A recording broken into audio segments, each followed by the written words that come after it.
Ladies and gentlemen, we're back with another episode of ELO Heaven. And of course, I'm joined by the keyboard specialist, the mic specialist, the headset specialist. Are you even a headset specialist, Vu? What do you got for headsets? Anything? Any opinions? I am also a headset specialist. Okay, a headset specialist, camera specialist, lighting specialist. He's here, and he's regaling us all with the tales of his gasket-powered keyboards.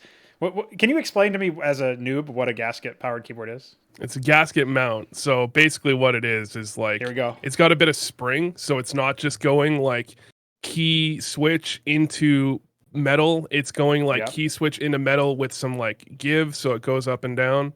Or like if you have a different plate, the plate has a little bit of give too. So it just feels smoother.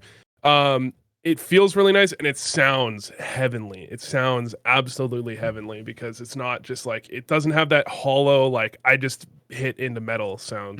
Okay. All right. And so maybe it would even be good for actually having to type in the middle of something important that you don't want to blow your eardrums out later on when you're listening back 100%. to it. Yeah, okay. Hundo P. All right. Well, we've obviously been joined here by Skriv, who is living proof that, alongside, I suppose, Yumi as well, that if you're in the chat long enough in some of these broadcasts live, you too can actually come onto the broadcast and appear as a guest. So, Yumi was obviously first, Skriv's here second, and I don't know, maybe Cody Cass is up next. Who knows what's going to happen in the future of ELO Heaven, besides me and Vu and maybe some of the other people who we've talked to about stuff. So, with that all said, how you doing, Skriv? Welcome to the show. Yeah, I'm good. I'm good. We're getting on a little bit. I'm going to try and stay up. I've had some caffeine and whatnot because it's been a long day for me. But yeah, kind of a farce as we were talking about, right? I bought the wrong lens, so that's put a dampener on my day. But it is what it is. But yeah, I'm looking forward to it, mate. Honestly, I guess being in the chat, you get through, and who knows, maybe you can too at home if you are a big enough fan. You can't. It's not happening. You at home, you're not. Yeah, you have to be at home, but also be casting from your home and be on broadcasts and display a modicum of intelligence instead of just typing like, why Fallen so bad in Team Liquid 3 months before he becomes good again. So yeah, just somebody in the chat knows who I'm talking about. So when we get into this, as we continue on, one of the things that Vu told me that is eerily familiar, an echo from the previous episode of ELO Heaven before we got into this, was I have some grievances. So let's hear some grievances. Let me explain this. This cadiaN clutch is the most overrated clutch in the history of Counter-Strike. Yeah. That clutch, first of all, Shiro is not looking at the fucking flank for like 5 minutes. There's clearly a ghost call that the guys ramp, but they've cleared out ramp. They've full cleared ramp, which means the call was wrong, which means turn around and watch the flank. If this is not fucking 8 hours into a best of 5, he is never in a million years not checking the flank. Even fucking I can't even remember. Inters, I think was Ticket, was watching CT. He was looking at the flank. So if Inters is looking CT, that means the guy could have come through murder hole. He could be flanking Shiro, but Shiro's fucking out for lunch. And I mean, Shiro's a great player. It's because it's 8 hours into a fucking best of 5. Following Spoiler, that, we'll talk about that later. Nafany runs up to push. He overpeaks. Inters is just like fucking brain AFK, doesn't trade. The guy's got 1 health. Inters hides. cadiaN says like he shot and his team said he hurt him. So, like the misplay by Shiro is like, that would never happen normally. The misplay by Nafany is like, you could argue it's like an okay play for him to push up, but if he's pushing up, Inters absolutely has to swing. He's just fucking out. He is absolutely out of it. He's not even reloading. I watched it back. He's not reloading, which is what you would think, right? He's behind reloading, then his teammate dies. He can't peek out because he's not done reloading. He wasn't reloading. He was sitting there with his pistol out and didn't swing to trade. Unbelievable. Gets spammed through the box. Probably should have peeked because Nafany should have told him that cadiaN was low because he lit him the fuck up, right? 100%. And then the part at the end, so people are saying, I don't know how cadiaN hurt, like he just looked up at the right moment. Little bit of insider information. Every jump you make in Counter-Strike always makes noise. There's no way to not make noise. There is an inherent jumping noise that you make. So when you're 2 feet away from someone, actually, it's not always. It's like 80% of the time or something. If you're right next to someone with your volume all the way up and nobody's talking, you will hear them jump. So he just heard him jump, looked up, got the kill. The fact that people are talking about that as like a top 5 clutch of all time, it's emphatic as a way to end the tournament. It's a cool clutch. It was a nice clutch. The fact that he got a knife on his Shiro, it makes it really cool. it is not top 5. It's not. It's like it probably won't even be top 3 this year. Like that's how I'm gonna put it. All right, Skriv, and now it's your turn to follow this one up. Is that the hottest take, or do you have one hotter about this? How did you feel about the play that ended the whole tournament?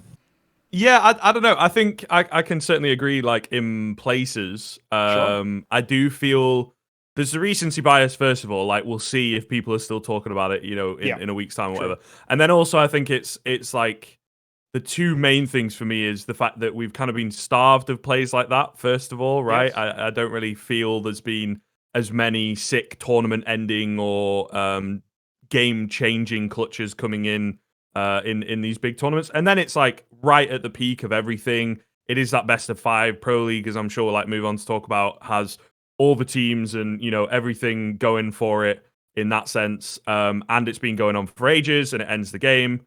So I feel like circumstantially it is a pretty cool clutch. But in terms of I guess the mechanics, I can definitely like agree with Vu that it is just because they're fatigued and being a bit dumb, you know, in places really with the moves that they were making. So yeah, I could definitely like agree with that, to be honest. The thing that gets me about the clutch overall is that like I watched it having not seen it in the moment. I watched it after the fact, and maybe that also, you know, as a natural way of things, you're not experiencing something alongside everybody else who is experiencing it. So there's going to be a little bit of a dampening effect on that. One of the things that I thought was actually really good that I will praise is that the Sponge and Machine the way that they handled that whole segment on the broadcast was just fucking choice, to be honest. The intro, they're so nonchalant about it. Did you hear about the P250 1v4 clutch to win Pro League? And they're talking about it like it's a little bit of a lark. And like obviously nobody would have expected that. And some people do have this like weird thought that casting should almost always be like super serious and you shouldn't have that like level of humor coming in on the broadcast or whatever. To me, this like it encapsulates exactly why we need some of that stuff, because then you know, like the casters were just literally talking shit and like essentially joking about how there's in no way at any point that this guy gets this clutch pulled off, and then he goes and does it, and it actually highlights how important, how unlikely, how pivotal the actual clutch was and how nobody was expecting it, and that adds to how impactful it actually is. So that's kind of another point as well, is that not that you expect clutches to be casted poorly, but I feel like this clutch was casted very well in terms of the setup into it and essentially how they framed the whole thing. It was almost like picturesque, like you couldn't have scripted it better perhaps in the intro leading up to it. So based on the fact that they take that very different approach, and that's another thing that we've been starved of generally, is that viewers are kind of fatigued in that way, where I feel like we've listened to 100 different broadcasts now, and a lot of them do have the same voices, especially over in ESL's camp. So that's something that they're trying to rectify. That's something that they've sort of taken some steps to change. But with this case, like I felt like that probably made people a little bit more hyped up about it than they would have otherwise been. You know what I mean? Like the casting was solid, the setup was great, and it obviously is for all the marbles. It's literally for the tournament. Like there's going to be a massive amount of recency bias in that sense. So I do think that people cooled off a little bit going, you know, a little bit later. I did feel a little bit of a sympathetic embarrassment, we'll call it, when people were talking about it's the clutch of the whole year. It's something that will go down in Counter-Strike history, because I personally subscribe to the whole Thorin line of thinking that we're just going to erase this from our brains when the online era is over. We're going to erase the fact that $1 million prize pool tournaments were run online. I think we're just going to forget about that, to be honest. So at least in terms of the highlight plays. So I guess there's a lot of dampening factors, a lot of things that sort of ameliorate how impactful it actually felt. And at the same time, given that obviously Gambit themselves did feel very defeated in general in that last map, one thing that really gets me about the whole best of 5 angle is that in a wacky world, this obviously the outcome would not have been changed if this was just a best of 3. We still would have gotten heroic winning, but it felt a little bit like Gambit were still the better team because of the fact that they took them to like ridiculous overtimes on Heroic's map picks, and then obviously demolished them on Gambit's own map pick. So like some general things there that also felt a little odd and maybe, you know, sort of glossed over on the desk. Maybe I just didn't catch it. Maybe I missed it, but I felt like in general, the way that they the broadcast maybe failed to highlight that. Maybe they had other things. Like obviously they have their own storylines that they want to hit home, and they want to talk more about Heroic and big them up as the champions. But that was another dampening factor for me, is like going into this, maybe the only reason why you win it in this fashion is because the other team, like they're not used to playing best of 5 finals, and you might have a little bit more experience on the Heroic roster. And there's a lot of other intangibles we can get into. So as far as the clutch goes itself, did you guys... any final thoughts on wrapping that particular one up? Because that's obviously the highlight of everybody's day on the day itself. Yeah, I don't like to be critical, I suppose, of people that like in a way are established and that I would look up to in their role, right? But yeah, I saw your face change a little bit when I brought that up. So let's hear your take. I'm interested. I think it suffers quite a bit because they don't have a crowd. Yes, right? Okay, and I think fair enough. for me, towards the tail end of the call, as it were, Machine loses a bit too much energy. If I'm being like hypercritical, do you know what I mean? I think bringing it down to the whisper, it's certainly something like different and a little bit. It was very jarring, and then like Sponge jumped in and was like, "Oh, he's seen him." And it's again, if there was a crowd there, maybe it is, a better crescendo for me. But I do feel at the same time, you can't win Pro League like this. Take your time, son. This could be the play of your career, or whatever the full line was, right? I think those are really, really good sound bites. But from a commentary perspective, I don't know. For me, it was like the start was brilliant, and then the end felt a bit strange. But the beginning, I will give, and a shout out to Yumi for this one because he pointed it out to me. It's a little bit that they've been doing for a while when it looks like there's a clutch that's not going to happen. They're like, oh, did you hear about the, yeah, I didn't know that. That's interesting. Yeah, and I think that fit in really well, maybe as like an end of the tournament. They'd kind of been doing it throughout the tournament, and this time it actually paid off. I don't know if it's paid off in other clutches, but I mean, certainly not in that way. But yeah, that would kind of be my closing thought, like on the commentary side of things. I think certainly with a crowd, it may well have been boosted to actually There's actually one on Reddit. There's one on Reddit with the clutch with a crowd. Fair. They edited in a crowd in the background. Yeah, the problem is, as somebody points out in the chat as well, I mean, with a crowd that never happens precisely because of the audio required to actually listen in to the smallest little sounds and the smallest little details. If that's true that he heard him shoot or fight or jump or whatever, then yeah, you can maybe hear that if everybody's He must have heard him jump. Speak. He said himself that he heard his teammates called that he hit him through the box. Which is also some luck in itself because it doesn't always make sound. It's like it usually does, but it doesn't always. So his teammates heard, and then obviously Inters doesn't fucking move for no reason whatsoever. He just stands still. And the jump, energy. It's a best of 5, bro. It's a little bit tougher to hear. Yeah. So I do think that on LAN that obviously does massively change things, but that's why we're all waiting. Well, what's going to happen on LAN is actually they're going to start screaming when Shiro's getting knifed, and he's going to turn around. Yeah, that's what would actually happen on LAN. Like people don't want to look at it like that, but it would actually. That's how it would go. I like the call. It's a bit tough in the 1v1. In the 1v1, it's a bit tough because like you never know how long it's going to take where they're just going to be staring at each other doing fucking nothing. That could last 10, 20, 30 seconds. Like, I mean, 30 seconds is a lot, but like it can last a while, right? So like how do you really, because if you try and keep the hype going, it could just be like, what the fuck are we trying to keep the hype going for 30 seconds? Like you could kind of get shot from that. One of the things that I think is like important for newer casters is like people try and it's really important to be able to let fans know through your tone how important something is and how likely something is. Henry G did it with like the what was he saying? This round's over. Or like I can't remember his phrase. Yeah, but he would like say that all the time, and that's basically letting you know that if something crazy happens, it's crazy, and you should understand that it's crazy because I've told you that it shouldn't be happening. You can also do it just by switching to more casual tones. Instead of calling the game, you're joking about it. Instead of like casting super seriously, you're kind of more conversational. Like you can do that as well, and just through your tone, you can let people know like, oh, this isn't happening. We're not expecting it to happen, and that like really makes like fans might not love it because like in certain moments it'll seem like, well, I wanted to hear a cast of this, but what actually like subconsciously what it does is when there's big moments, it allows you to be really hyped for the big moments and not like fatigued over they've been trying to make me fucking hype for the last 10 minutes and I'm just like bored now. I also think, by the way, that the fact that it was like the end of a BO5 actually somehow added to it in that like the the sigh of relief that this is finally over also impacts how people remember that, because that clutch, in my opinion, man, that clutch wasn't very good technically.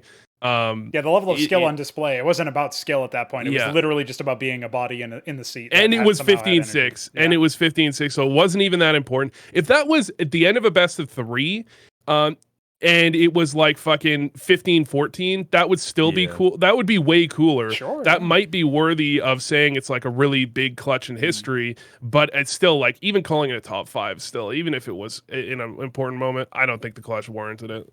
Yeah.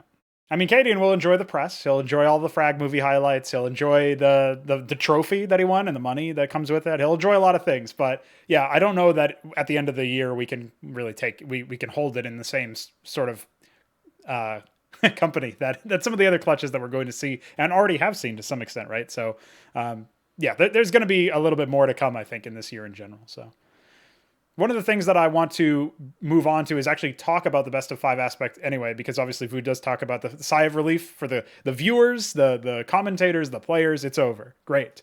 And the main issue for me is that best of 5s do feel a little superlative, like surplus to requirements almost for a broadcast in Counter-Strike specifically. And I feel like maybe this is more obvious now that Valorant's out and that's like MR12 or whatever it is, right? So like they've got a much shorter game time in theory because they trim the fat there.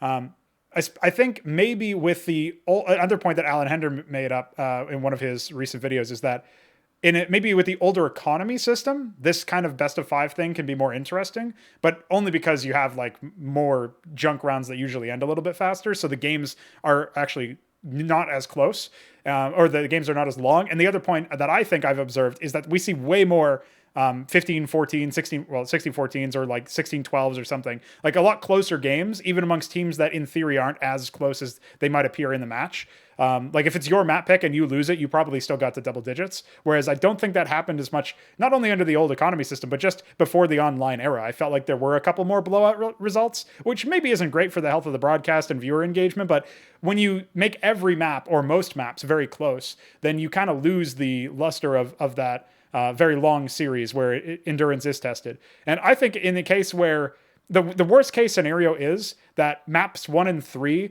are super close overtime affairs. I think Train went to like quadruple overtime or something ridiculous, and map 2 is a blowout. That's almost like you're on a roller coaster and it's up and down like almost straight vertical lines instead of it being like. You also have to add in that like Gambit typically does play rounds a little bit longer than most other teams. Fair enough, like Gambit as a team. So that's like everything going together. Yeah. And it feels like it is almost the at that point, your endurance was already tested as a viewer, as a player, as a commentator, as every single step of the way, the endurance was tested by the 3rd map ending, and it still wasn't over, and we still had to go for 2 more maps. So like that is pretty nuts, man. That's like, in theory, the fact that you would have to go for like maybe similar affairs, especially since when the level of play drops down because the endurance isn't there, then you might get closer maps just naturally as a natural consequence. So I feel like this is a case where what it feels like to me is that the best of 5 angle really did reduce the overall enjoyment that I had. I was tuning in sparsely, but I couldn't really like watch the whole thing. It was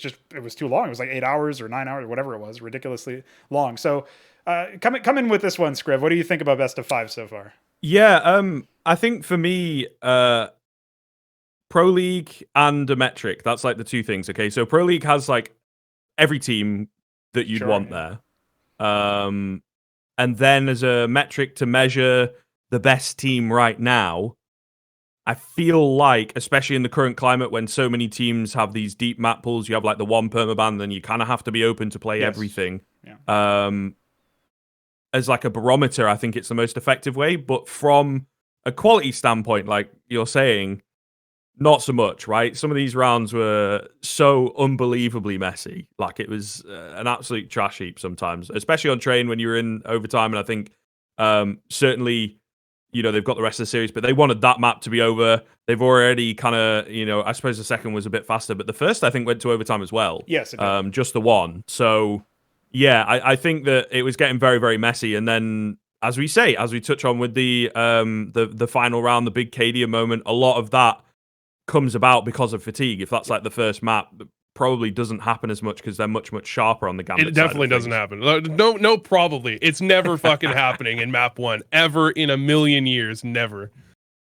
Yeah, that's a key diminishing factor too. Like, think about the fact that these players have played through like all of these maps.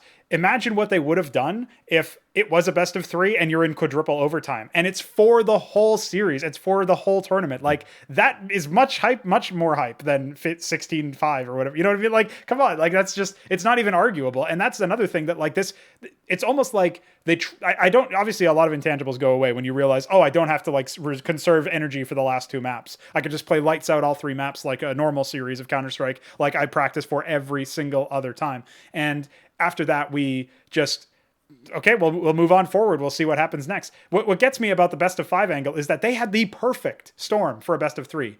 I mean, again, the blow-up map 2 notwithstanding. The first and third maps being close affairs, hype as fuck, and maybe the map pool changes in a best of 3. I'm assuming it does. A lot of things change in the best of 3, but if it goes to quadruple overtime for the tournament, like whoever wins quadruple overtime, who wins the whole tournament, that is hype as fuck, and it's something that the players are going to treat very differently than, thinking in the back of our head, oh man, if we lose this, we've got to go 2 more maps if we want to win, or if we win this, we still have another map to win. Like, it's ridiculous.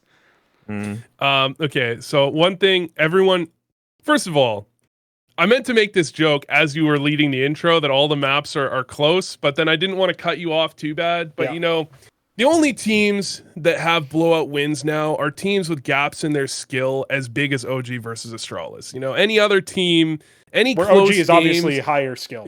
OG just destroyed them, you know? It's just absolute domination. Just Astralis is not there. But anyways, the best you can do for a BO5, you have to default map 1. You can't go 5 maps. 5 maps is fucking disgusting. If you have a BO5 final, if you default map 1 to the upper bracket team, that is a length that is nice. The problem with that is the only reason to have a BO5 is to be like, this is clearly the better team that won this BO5. And if you have a default on map 1, you don't really have that. So, you know, that's kind of an argument for BO3, but I don't think you can have a series go more than 4 maps. I don't think you can go to 5 maps and have it be enjoyable. I just don't think it's possible. What do you think, Skriv? I can't disagree. Yeah. Like, to be honest, I feel like it's such a hard one because then, as you're saying, you lose the argument, don't you? Like, as to why you're having a best of 5 if you default a map, but at the same time, maybe you have to find a healthy middle ground. But I don't know. I feel like there's enough strategy and enough proof within the first 3 maps for me as well to kind of look at this and be like, okay, Heroic have had to battle back in a big way. Maybe that does indeed prove that they are, you know, the stronger team here and the number 1 team in the world. And I feel like for me, watching them as well, you know, Gambit as a squad play things so simply. Like, their fundamentals are incredibly sound and they are so well drilled and they trust each other as a team so much, and I think that's why they are so effective, whereas Heroic have a lot more in terms of like innovation or things that you've not seen. So again, it all depends on how you look at CS and like what you want to be more effective, but I don't know, you just get to that final map and I think as a viewer or a pundit or a player, you're probably sick and tired of things. So it's like you can't really do anything wacky like stop the series and continue tomorrow or whatever. So I don't know. I just think like most of the time when there's a best of 5 in a grand final, we seem to like repeat this conversation as well. Is another thing, you know, and people are always asking whether it's worth, whether they are the best, or whether it just comes down to the fact that they kind of shit the bed because they were tired, you know, and they just didn't get as much sleep as the other team or some random bollocks like that, to be honest. So I don't know. Well, the other component to that too is like, I think that this is maybe teetering on like some sort of sophistry, but the idea that if something is repeatedly brought up as, is it worth it? Then you should take a long look at that as like, if you're organizing it, if you're a proponent of it. The fact that so many people are, unless they're bringing up the same arguments and the same tired things that you've already dismissed 100 times. Like, I feel like we've all raised pretty reasonable points. We've talked about why we think like the way that we do.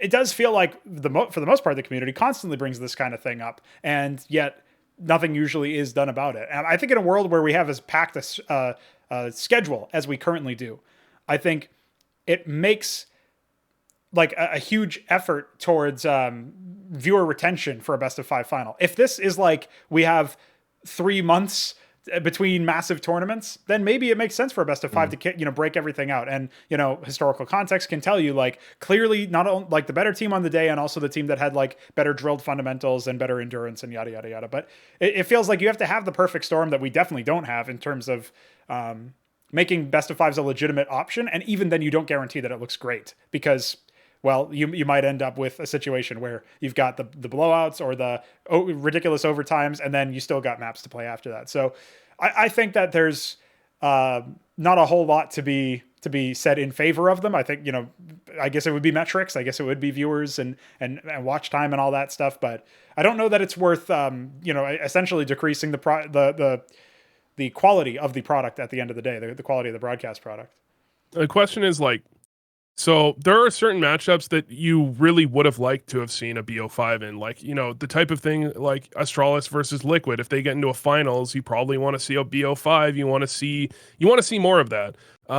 But is that worth it? That probably 90% of BO5s are not going to be enjoyable for anyone. And even the really epic ones most fans aren't going to watch it. Most fans aren't going to watch more than a couple of maps, and maybe it increases the chance that there is an epic map. Especially, I mean, there's arguments both ways. You're getting deeper into the map pool. Maybe teams are less practiced, but it also means it's harder to anti-strat because you've got more maps that you're going to have to be watching. You're going to have to be watching all of the maps, basically, if you each have a permaban.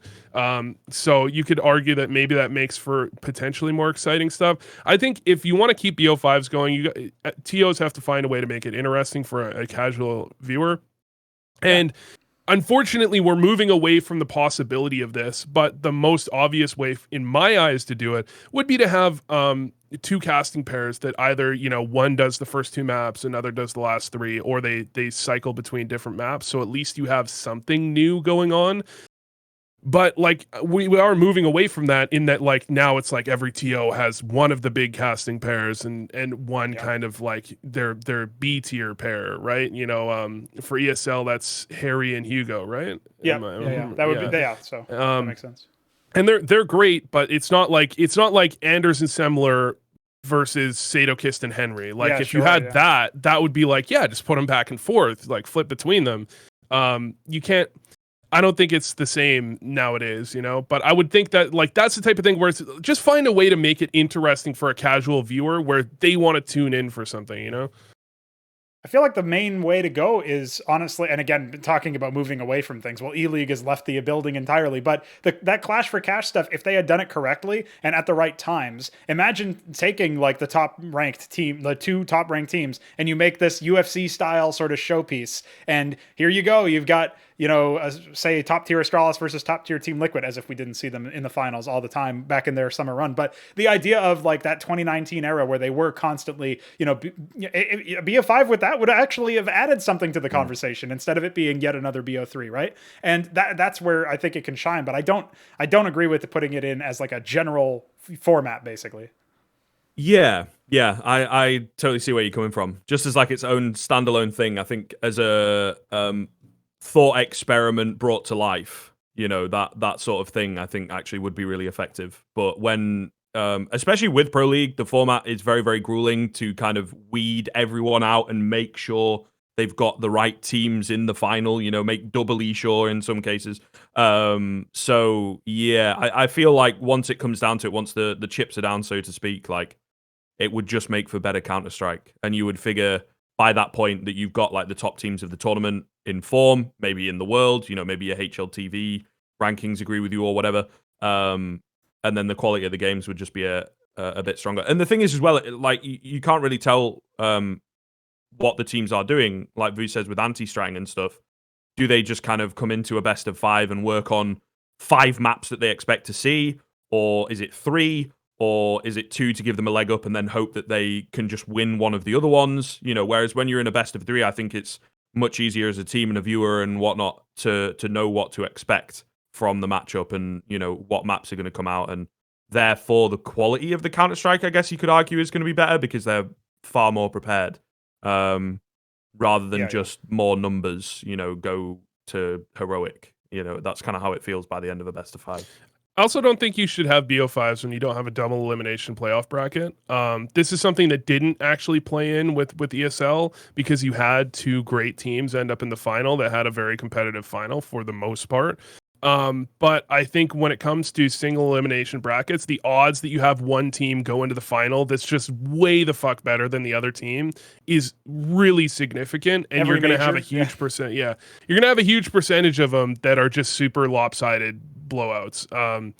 And so the only way I see the point of a BO5 being we're making sure we have the best team wins. We're really getting to the bottom of that. I think that lends itself to tournaments where you have double elimination, where you're making I mean, I know the group stages in ESL were quite good, but still, you know, like how hard was sorry, I'm looking at Heroic's run. Is it Heroic that had the weaker run? Or is it Gambit? I can't remember. I honestly, I don't remember myself. One of them had a really weak run. Sure. I can't remember. One of them didn't play amazing teams. They weren't really tested in the finals. And you could definitely have a team that kind of ends up in the finals. It gets kind of blown out. And then what was the point of having a BO5 in the first place, you know? Yeah, well, I think obviously Gambit at IEM Katowice had pretty ridiculously easy time with VP, to be fair. So that would be one example. But that's also an example that most people thought on paper would just be fine. Like they thought it would be an epic match. It's like the CIS Derby. Obviously, basically nobody watched that final to the chagrin of ESL. But the fact that the final itself seemed like it would be competitive on paper, that's one that you almost can't really plan for. And I guess I don't think it was double elim playoff bracket, but I think it was double elim earlier in the tournament that allowed some of those teams to take place. So at least alleviates that there. I still can't believe, to be honest, that we haven't had a major with proper double elim playoffs and then like try to experiment with the format. I know that people are like deathly afraid to fuck with the format, it seems like, without like express permission from Valve, even though, and I haven't seen any actual clarification, but it's been intimated to me that TOs could change things about the format of a major if they wanted to, like they have some control, but they feel like, and maybe this is completely misplaced on their part, but they feel like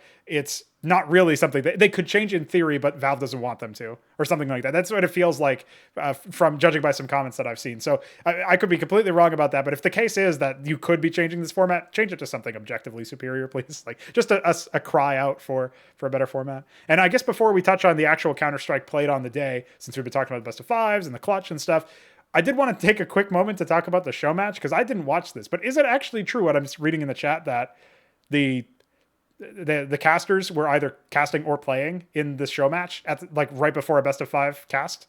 Is that real? I'm not sure. I would trust the chat though. I'd trust the chat. Yeah, trust the chat. I saw the same people, so I think they're on it. They're not out, you know, to pull a fast one or whatever. Which sure. Yeah, it certainly does feel a little bit weird. Don't know what that's about. You know, to be honest, whether Machine and Sponge wanted to do it, whether you've only got to pay one set of day rates, you know, smart move maybe, but maybe. I'm not sure, to be honest. That does feel a little bit weird because I think certainly they naturally were also getting a little bit fatigued in places. So, you know, it definitely makes sense. And I think that could be a way to just spice it up. I don't know about show matches in the online era either. I always felt like they were a little bit gimmicky anyway. Yeah, play off the crowd, play off the energy of the venue, right? That's yeah, and just sort of mess around, maybe have some funny stuff to keep the crowd entertained. But I feel like online, I'm not sure. Maybe they really wanted to do one, like the talent as well, just to kind of have something to do, you know, on the day. I don't know. Yeah. I mean, the talent does push often for content ideas, so maybe that was their idea of it. True.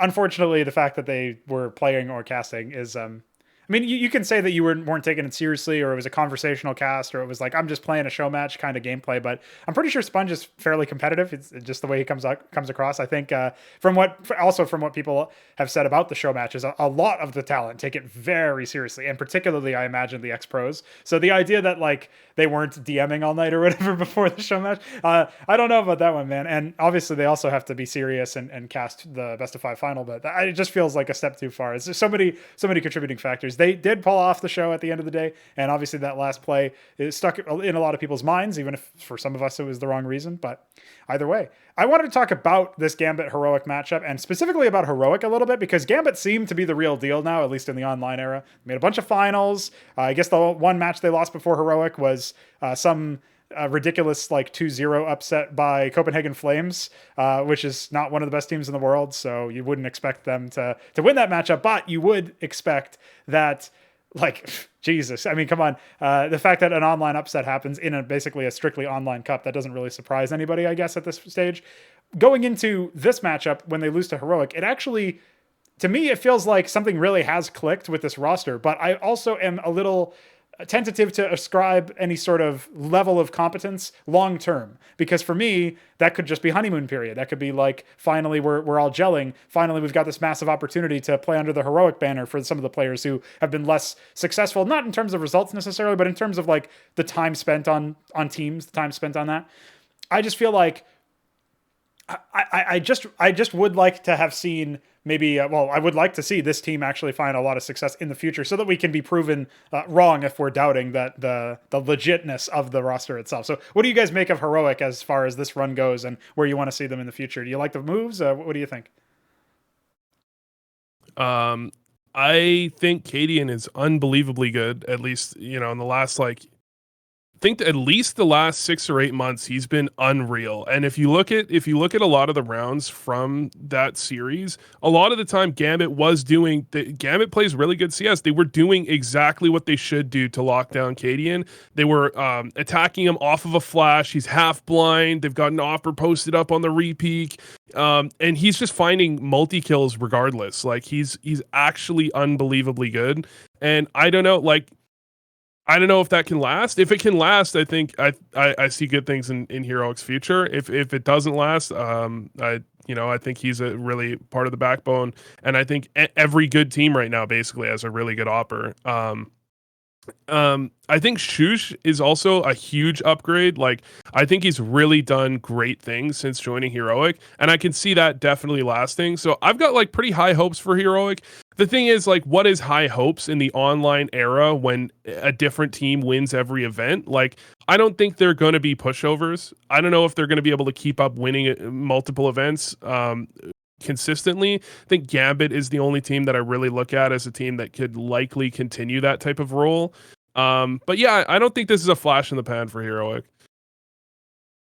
Yeah, I think certainly for me, they look to be innovating in a lot of ways. I kind of touched on it a little bit, right? Where tactically, I think they are starting to build themselves as perhaps the best team in that sense. Especially because, you just kind of I'm just refreshing raw numbers, and it can be hard to get the stats to tell the story, but there's only cadiaN that went positive in the series. You know what I mean? And everybody else not really fragging. Whereas on the Gambit side of things, they've got massive numbers almost across the board, right? Apart from with Inters. So it's kind of interesting to see that that's the way that it goes. It reminds me sometimes of how Big like to approach things with team play with their full German roster and whatnot. But I don't know, especially because of how young the team feels as well. It's a couple months, right, since they added these newer members.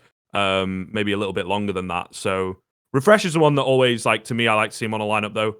I think this guy has got a lot more to prove and is one of those players who's similar to cadiaN in a sense, being overlooked or being a bit screwed by moving to a team and then the org collapses, and he's just been a little bit unlucky. But I think he actually has way more to prove than a lot of people think. My big sort of question mark, especially given cadiaN's performance, the fact that he's calling, there's a lot of intangibles. HLTV ended up awarding the MVP to Axel. Did you guys think that this was appropriate given the circumstances of the tournament, or is cadiaN just is there an argument to be made for that as opposed to cadiaN? Because it feels like it would unpopular vote, I think, by a lot of pundits and analysts. A lot of them did want to give it to cadiaN. Do you think that that's is that actually a reflection perhaps of the fact that the clutch wasn't as good as it actually was, or is cadiaN actually just despite that the one to do it? The thing is, if you look at the stats, Exile is just unbelievable, far and away the highest ADR and FPR. Sure. Someone, I think it was Leadify, posted a graph, or I can't remember who did it. Someone posted a graph on Reddit with all the op kills per round and all the ADR, FPR, and Exile is not even close to anybody else. He's got like 0.9 FPR, 90 plus ADR throughout the event. The thing is, how do you weigh the finals versus the group stage and the playoffs? Yep. Like, it's really tough to do it. It's really tough to manage that. Yeah, it's like MVP of the match versus MVP of the whole tournament. Yeah, because I mean, there's arguments like if one player didn't play good, like one of the biggest problems is you've often had times where a team would definitely not be in the finals if it wasn't for a player in their team just hard carrying them, dragging them across the line into the finals. And then in the finals, they can't do it because they're playing a way better team and they just can't finish it off. And I don't like that historically, it's always just been like, who's the best player on the winning team? Sure, yeah. He's the MVP, and usually who's the best player in the finals on the winning team, but like maybe a little bit of leeway earlier on in the event, right? Like I don't like that. At the same time, it's hard to say. I think Axile was really great leading up to the finals. I don't know. I would lean towards giving it. I'm halfway on either side. I would say maybe if you had a gun to my head, I would have given it to cadiaN. What do you think, Skriv? It just feels really weird to me to not give it to someone like who won the tournament. Do you know what I mean? It doesn't always happen, I suppose, but it does feel a little bit strange in that sense, especially because, as you're sort of touching on, throughout the tournament, Axile looked really good, but then in the finals, you know, it was more about Shiro for Gambit. And it's also cadiaN has a little bit more to do. He puts up good numbers. You could look at things statistically. He also he also leads, you know, so I feel like he's got a bit more on his plate and he's doing all of those things quite well. But yeah, I can see them experimenting. Again, it feels, we're talking about like Pro League as being massive. It's got everybody. It should decide who the best team in the world is right now, or, you know, this week for this event, whatever, with the way that things are going. So maybe don't like experiment so much with the kind of MVP given out. At the same time, I think HLTV MVPs are cool, but they're not really the be all and end all. Sure. You know, everybody has their differing opinions. It's like just basing everything off of the HLTV rankings or the stats or numbers of that players have put up. You know what I mean? CS is not all about that. But yeah, just immediately, like when you kind of said it, I was a little bit like, really? Yeah. You know, they didn't win. Surely, in my mind, all the players on Heroic are more valuable than Axile because they won. So I don't know. I don't know. Is that, you know? I don't know. I'm not a fan of that. I mean, you could have the best player. You could have Simple. If Simple can carry the fucking dead body, the zombified corpse of Zeus and Edward into the finals, like, is he not more valuable to that team than Device is to Astralis? Like, could Device have beaten that absolute the 3v5 like without Device? Like, you know, probably. Like, I'm talking back in like what, 2017, 2018, right? So just giving it directly to the winning team always, I don't like. Yeah, you missed some. At the same time, it does have to be really impressive. You have to really show that you deserve it to get it, to deserve it on the losing team. So yeah, here's what gets it for me is, I think this is a 1A, 1B type approach, but it's not based on like, you can make an argument for either player. You can, but your argument has to be completely different, because either your criteria is, we've got the single match, the finals, that's who we're giving the MVP to. And in that case, I think it's pretty clearly cadiaN, not just because of his performance in the final, but also because of the intangibles. You've got to also decide if you're factoring in intangibles. But in my mind, primary opper, massively pivotal at this level of play. In-game leader, obviously massively pivotal, especially with a team that has team play and tactics like Heroic does. So yeah, there's like all of these things that you have to weigh, and then yeah, you can file those off under intangibles, but performance-wise, still clearly like the player to give that award to. And then your other approach, the one beat, so to speak, would be for the whole event, or maybe just for playoffs or some sort of constrained format. And at that point, you maybe weigh the games higher the further to the tournament they are. Obviously, the problem is, and this is kind of an underlying bias that maybe everybody's okay with, and I would imagine, just as it's very impressive for a team that lost the final to a player on that team to get the MVP, it has to be significantly more impressive for something like this to happen.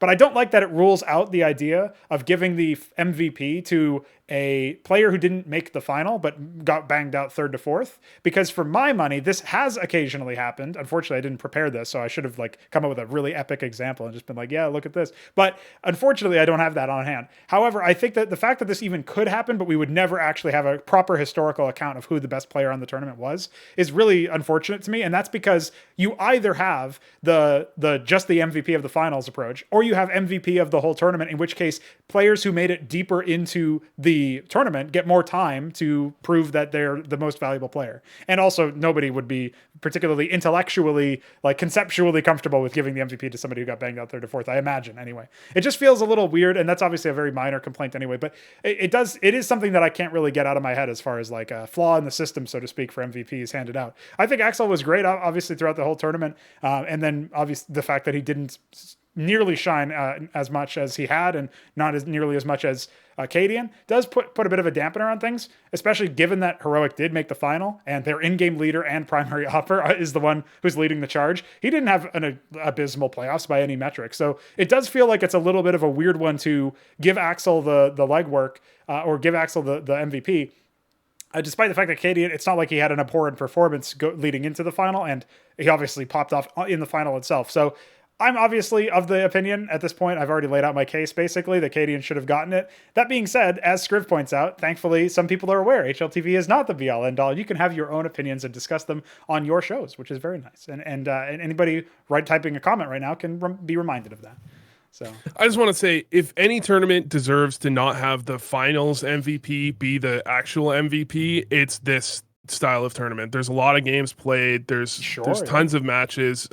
This is the really it's hard to think of another event where in the recent history that I can, maybe there has been some that I just can't think of, where it would make more sense, right? Like this is really, you've got tons of games played, and one player definitely could make it into.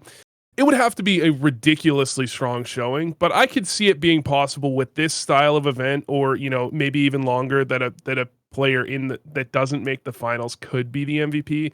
I don't think it's ever going to get given out. I don't see it happening, but I think it's possible that you could say that has happened. But again, it would have to be this style event. I don't think you can have it on I think you need like large group round robins, like way too many games played basically. And then, maybe like double elim best of 3 playoffs where like they lose in the lower bracket finals, and you have like simple with Zeus and Edward, basically. Yeah, and against Astralis, who are a team of 5 almost equal players at the time anyway. So like, that's a case where it's almost like the perfect storm would have to happen. But again, it is more of a conceptual thing, like thinking about it in my own head. The fact that would never be allowed to happen officially, or in any degree that people would consider official for taking stock of the historic greatness of players, that does feel like you might have stolen or robbed somebody. And yeah, maybe it even has happened. We don't know, but that was just an interesting side tangent that I wanted to go down as far as the MVP goes, because it was a bit of a contentious one. It's not every day that we see those, especially with a final that was actually close in the likes that we haven't seen too frequently. It was nice to get a bit of an MVP award that actually got some discussion going and recognized that the team who didn't win the final at the end of the day still had some very lights out players, even if they didn't necessarily shine during the final itself. So yeah, I think sort of a post-mortem for Gambit themselves, it's heartbreaking to lose a best of 5 when 2 maps, your opponent's map picks, by the way, went the distance with a single OT and a quadruple OT on map 1 and map 3 respectively. That really did, again, I said this earlier, but it signaled to me that Gambit was the better team. And like by all accounts, it's a very weird point for a lot of people, because even if it had been a best of 3 but the same thing had happened, they would have said, no, what do you mean? Heroic won 2-1.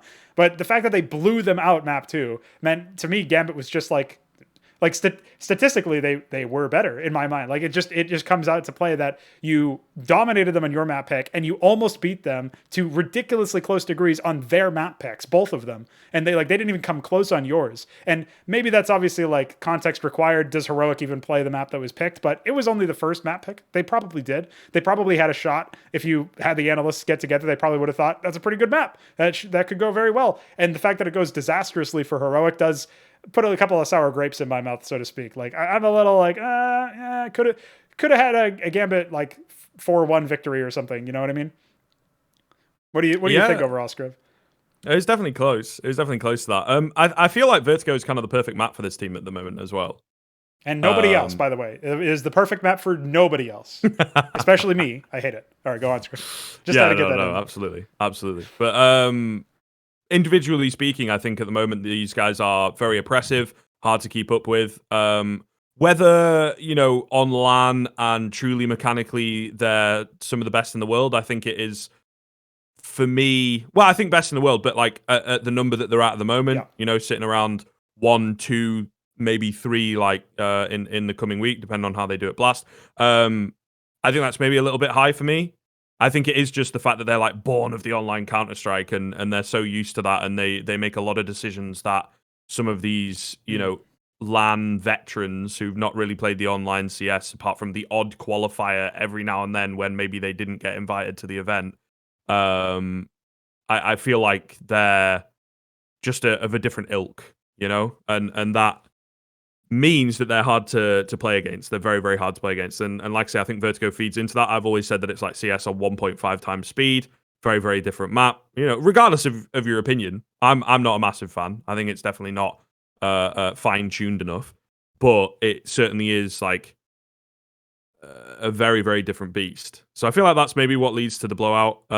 Sure, could be. In terms of this team, though, I think they just play like if I were to give maybe the most basic, guide to someone on how to approach CS in an understandable way, I think they kind of do that to a very, very high level for me, where they just rely on fundamentals, the individuals. Maybe, every now and then they take a peek that it's like, actually, you shouldn't do that, but they can do it. It's like, I don't know, in boxing, a right-handed southpaw, that kind of thing. It's like, you're not going to get taught to do that, but when you get to a level that you understand the game so highly, you can give that a go because you know how to play around the risks and whatnot. But I think that for that, they're really, really fun to watch. And for me, they have a lot of depth in terms of those individuals, I think is another thing that they're able to rely on, right? In the summer, they had this huge run, beating everybody at their level. Sure, it wasn't like at the high level that they're now at. But they were I think 30 games in a row or some mad shit like that. It was some ridiculous number, yeah.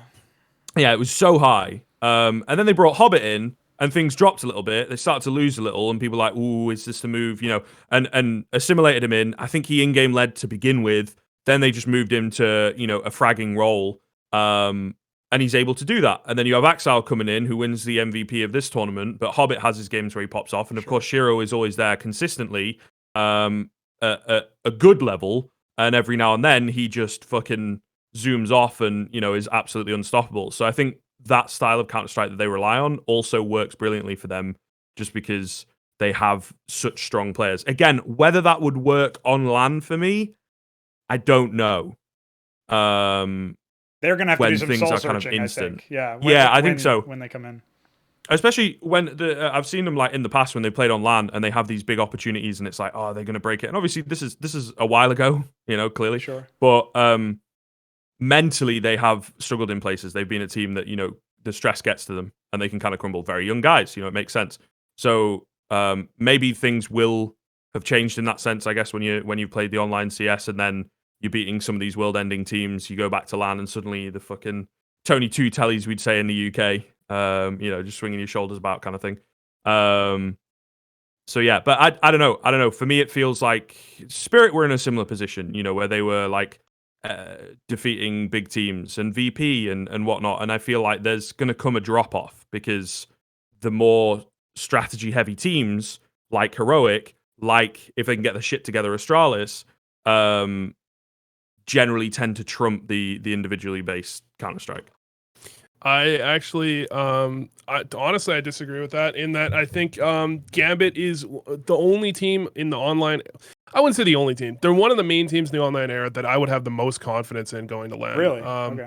Yeah, I think if you look at a team like Spirit or VP, is Yakindar going to be able to do his shit on LAN? Like, I don't see that. I don't see that as honestly that likely. Like, it's definitely possible, but I think he's probably going to need some adjustment time. Is Mir is, I think I have a little bit more faith in Mir from Spirit, but not as convinced with them. They've looked a lot better since, you know, I initially started looking into them. There was a time when they looked honestly not great, shortly before they started kind of actually coming out of the CIS scene and doing great things. But when it comes to Gambit, I mean, maybe I agree that they have somewhat struggled when it comes to like really intense situations and when it comes to the mental. But playstyle wise, I don't see any huge holes that should prevent them from doing well on LAN if they get a little bit of an adjustment period. I think they play fundamentally sound, like for the most part. I think it's definitely a style that can transfer. So here's my counterpoint anyway, is that we have a team here that obviously Hobbit, massive veteran, you know, that has to be said that he's obviously seen plenty of success in his career. The question for me is like, it's less so about him, obviously. I don't think he's going to take long to remember what it's like to play at a LAN. But what Skriv was essentially alluding to is like some of these players don't have anything to remember. And that's my main issue, is that depending on how heavy those intangibles weigh on them, that could be massive. And I don't think that it's out of the question, but for me, that is a problem that has to be resolved, as opposed to it's sort of like the Yakinder angle for VP, and everybody said this already, but that is the main thing where they are, I won't say reliant, but a massive portion of their success comes from things that are physically not possible mechanically not possible based on LAN CS versus online CS. And when you do pivot everything around that is going to require you to do some serious re-engineering that some people, myself included, have faith in Yakinder to be able to pull off. The versatility, the ability to just think about the game at a reasonable high level, articulate it as well on desks, on interviews, or wherever. He's the guy who probably can do that, but he's still going to have to do that. And that's kind of how I see Gambit is. It's a bit more of the mental side and less so about the fundamentals. But I think that they are going to have to surmount that issue when the time comes. And with any luck, that will be something that comes soon. So one of the things I want to hit. Oh, go ahead. I was just going to say, like, hopefully, you know, they can get back to it. And I think the thing is as well, we'll probably have a bunch of LANs all at once. So I think Gambit will have plenty of pick of the crop kind of thing. So they'll have plenty of time to get into it. Also, one of the things that they changed, I think, that's led to their strengthening recently is a much bigger coaching and analyst team and whatnot. So I think that's kind of helped them as well. And who knows, the sports psychologist stuff with Astralis back in the day really helped them. Maybe they have or they could have something like that down the line. I think it's also going to help that you're going to studios, almost certainly you're going to studios, not massive events to begin with. Yeah. So it's kind of like an ease in period to some extent. I think for teams that are a little bit less potentially mentally sound, I think that's going to be big. And for teams that are like Yakinder, I'm just going to point out Yakinder again, where it's more like the gameplay style, where like it seems like mentally I don't see anything changing. It's the gameplay style that's a little bit kind of could happen or maybe not. That's the type of thing where a studio environment might be just the same as like a big a massive event type of thing. I think going to a studio will definitely help Gambit out. The thing is, a lot of these CIS teams, I think this holds true for Gambit as well, despite not necessarily playing exactly the same, is like they just have an unbelievable amount of confidence. And sometimes that gets shaken when you go to LAN and it's Astralis that are the ones that are really confident, not you. You know what I mean?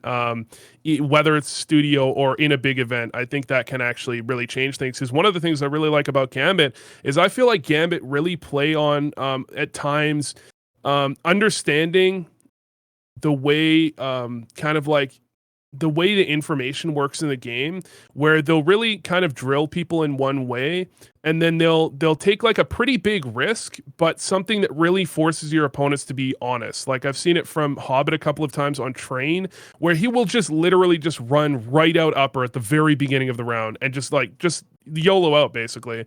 And the idea is like, look, 9 times out of 10, I'm not doing that. But now you have to be worried about it permanently, right? Yeah, you have to actually you have to always be concerned that I could come out upper at any moment. And the confidence that goes into that type of play, that that can waver a little bit if you go offline. So yeah, there is that as well.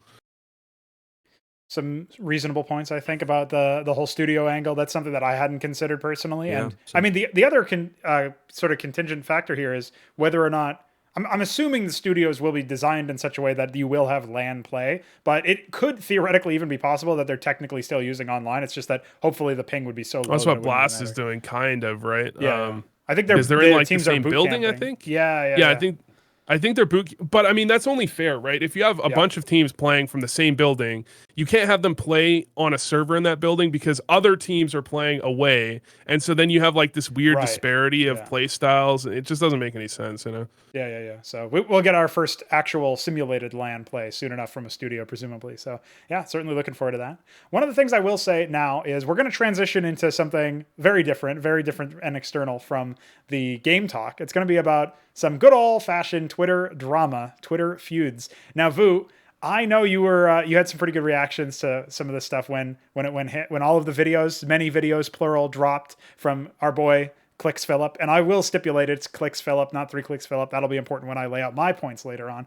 I want to get your thoughts on this because there was a massive sort of cynical approach that some people took, and they thought this guy's just doing it for clout. This guy's just doing it for clicks. Obviously, no pun intended. What is the YouTuber mentality here? What do you see from this Clicks Phillip versus Richard Lewis situation? I don't think he's doing it for clicks. I think that's unreasonable to say he's doing it for clicks. So the problem I've had with the community reaction to that video series is that the community reaction is like, look at Clicks Phillip's response. He is actually as nice of a guy as Richard Lewis is saying he's not, right? And I would argue that his initial response actually, at the very least, just kind of showed he was just human. Like I don't think he was being like an omega cunt.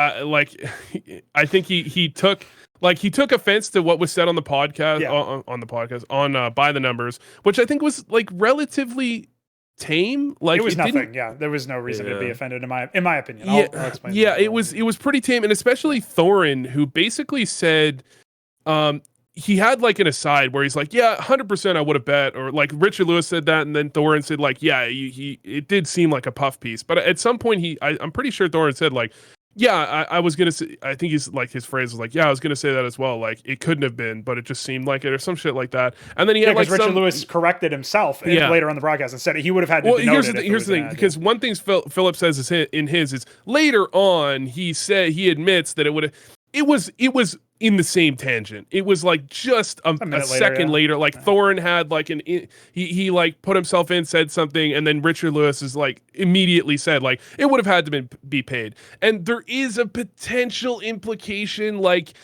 yeah, it really looked paid. Maybe he didn't. Like I could kind of understand if that implication was taken. Like he's implying that I'm not being honest here. Like I can see how he can take offense to that.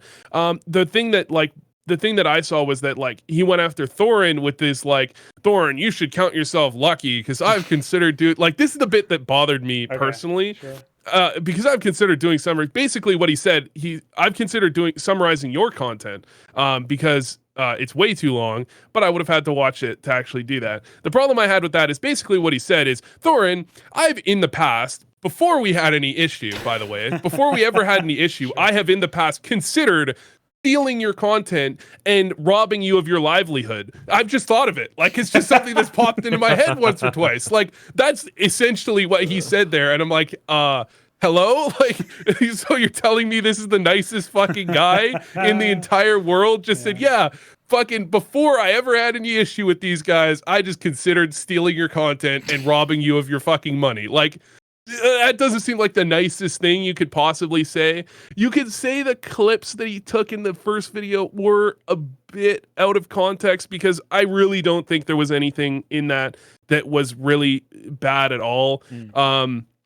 It's possible he took offense to like Thorin's anecdote, but Thorin's anecdote was basically like, yeah, 3 Clicks Phillip really is as nice as he comes off. That's what he says. Like, yeah, exactly. Real. So wow, I can't believe it. That's why it was confusing that he would go after Thorin like that. And it seemed like most likely what had happened is like he's kind of not been a huge fan of the way they hold themselves for a while.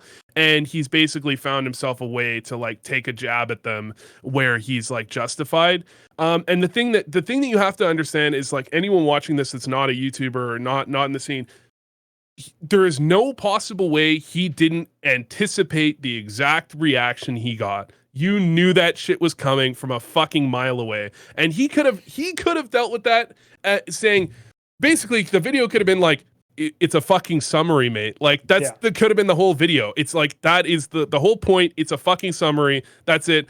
The video undeniably was fucking weird. The Henry G interview undeniably was a fucking weird video. And I think he might have even taken offense to that. That kind of sounded like what he might have taken offense to was them saying it's fucking weird. It was undeniably fucking weird, man. Like it really did feel like the words he warped into his brain and just like it was just fucking odd, man. Like it's not normal. And then the fact that he said, like, he also said, as someone that doesn't follow esports, I think I'm the perfect person to do an interview like this. And it's like, hello? Yeah. Like, is this thing on? Like, what?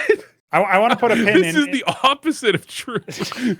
I want to put a pin in what you just said earlier about how he should have been able to foresee the reaction. And I will just say I have something to say on that topic, but first I need to hear. Wait, hold on. I need to hear Skriv's thoughts here. Let me just finish the one thing. The one thing is that I think one of the things Richard Lewis took offense to was the fact that it was journalistic integrity, not my journalistic integrity. The thing about being a YouTuber is that like there is shit that you really think of, and titles are definitely one of them. But journalistic integrity is a significantly better title than my journalistic integrity. It's just better outright. Even if you're not implying you're talking about Richard Lewis.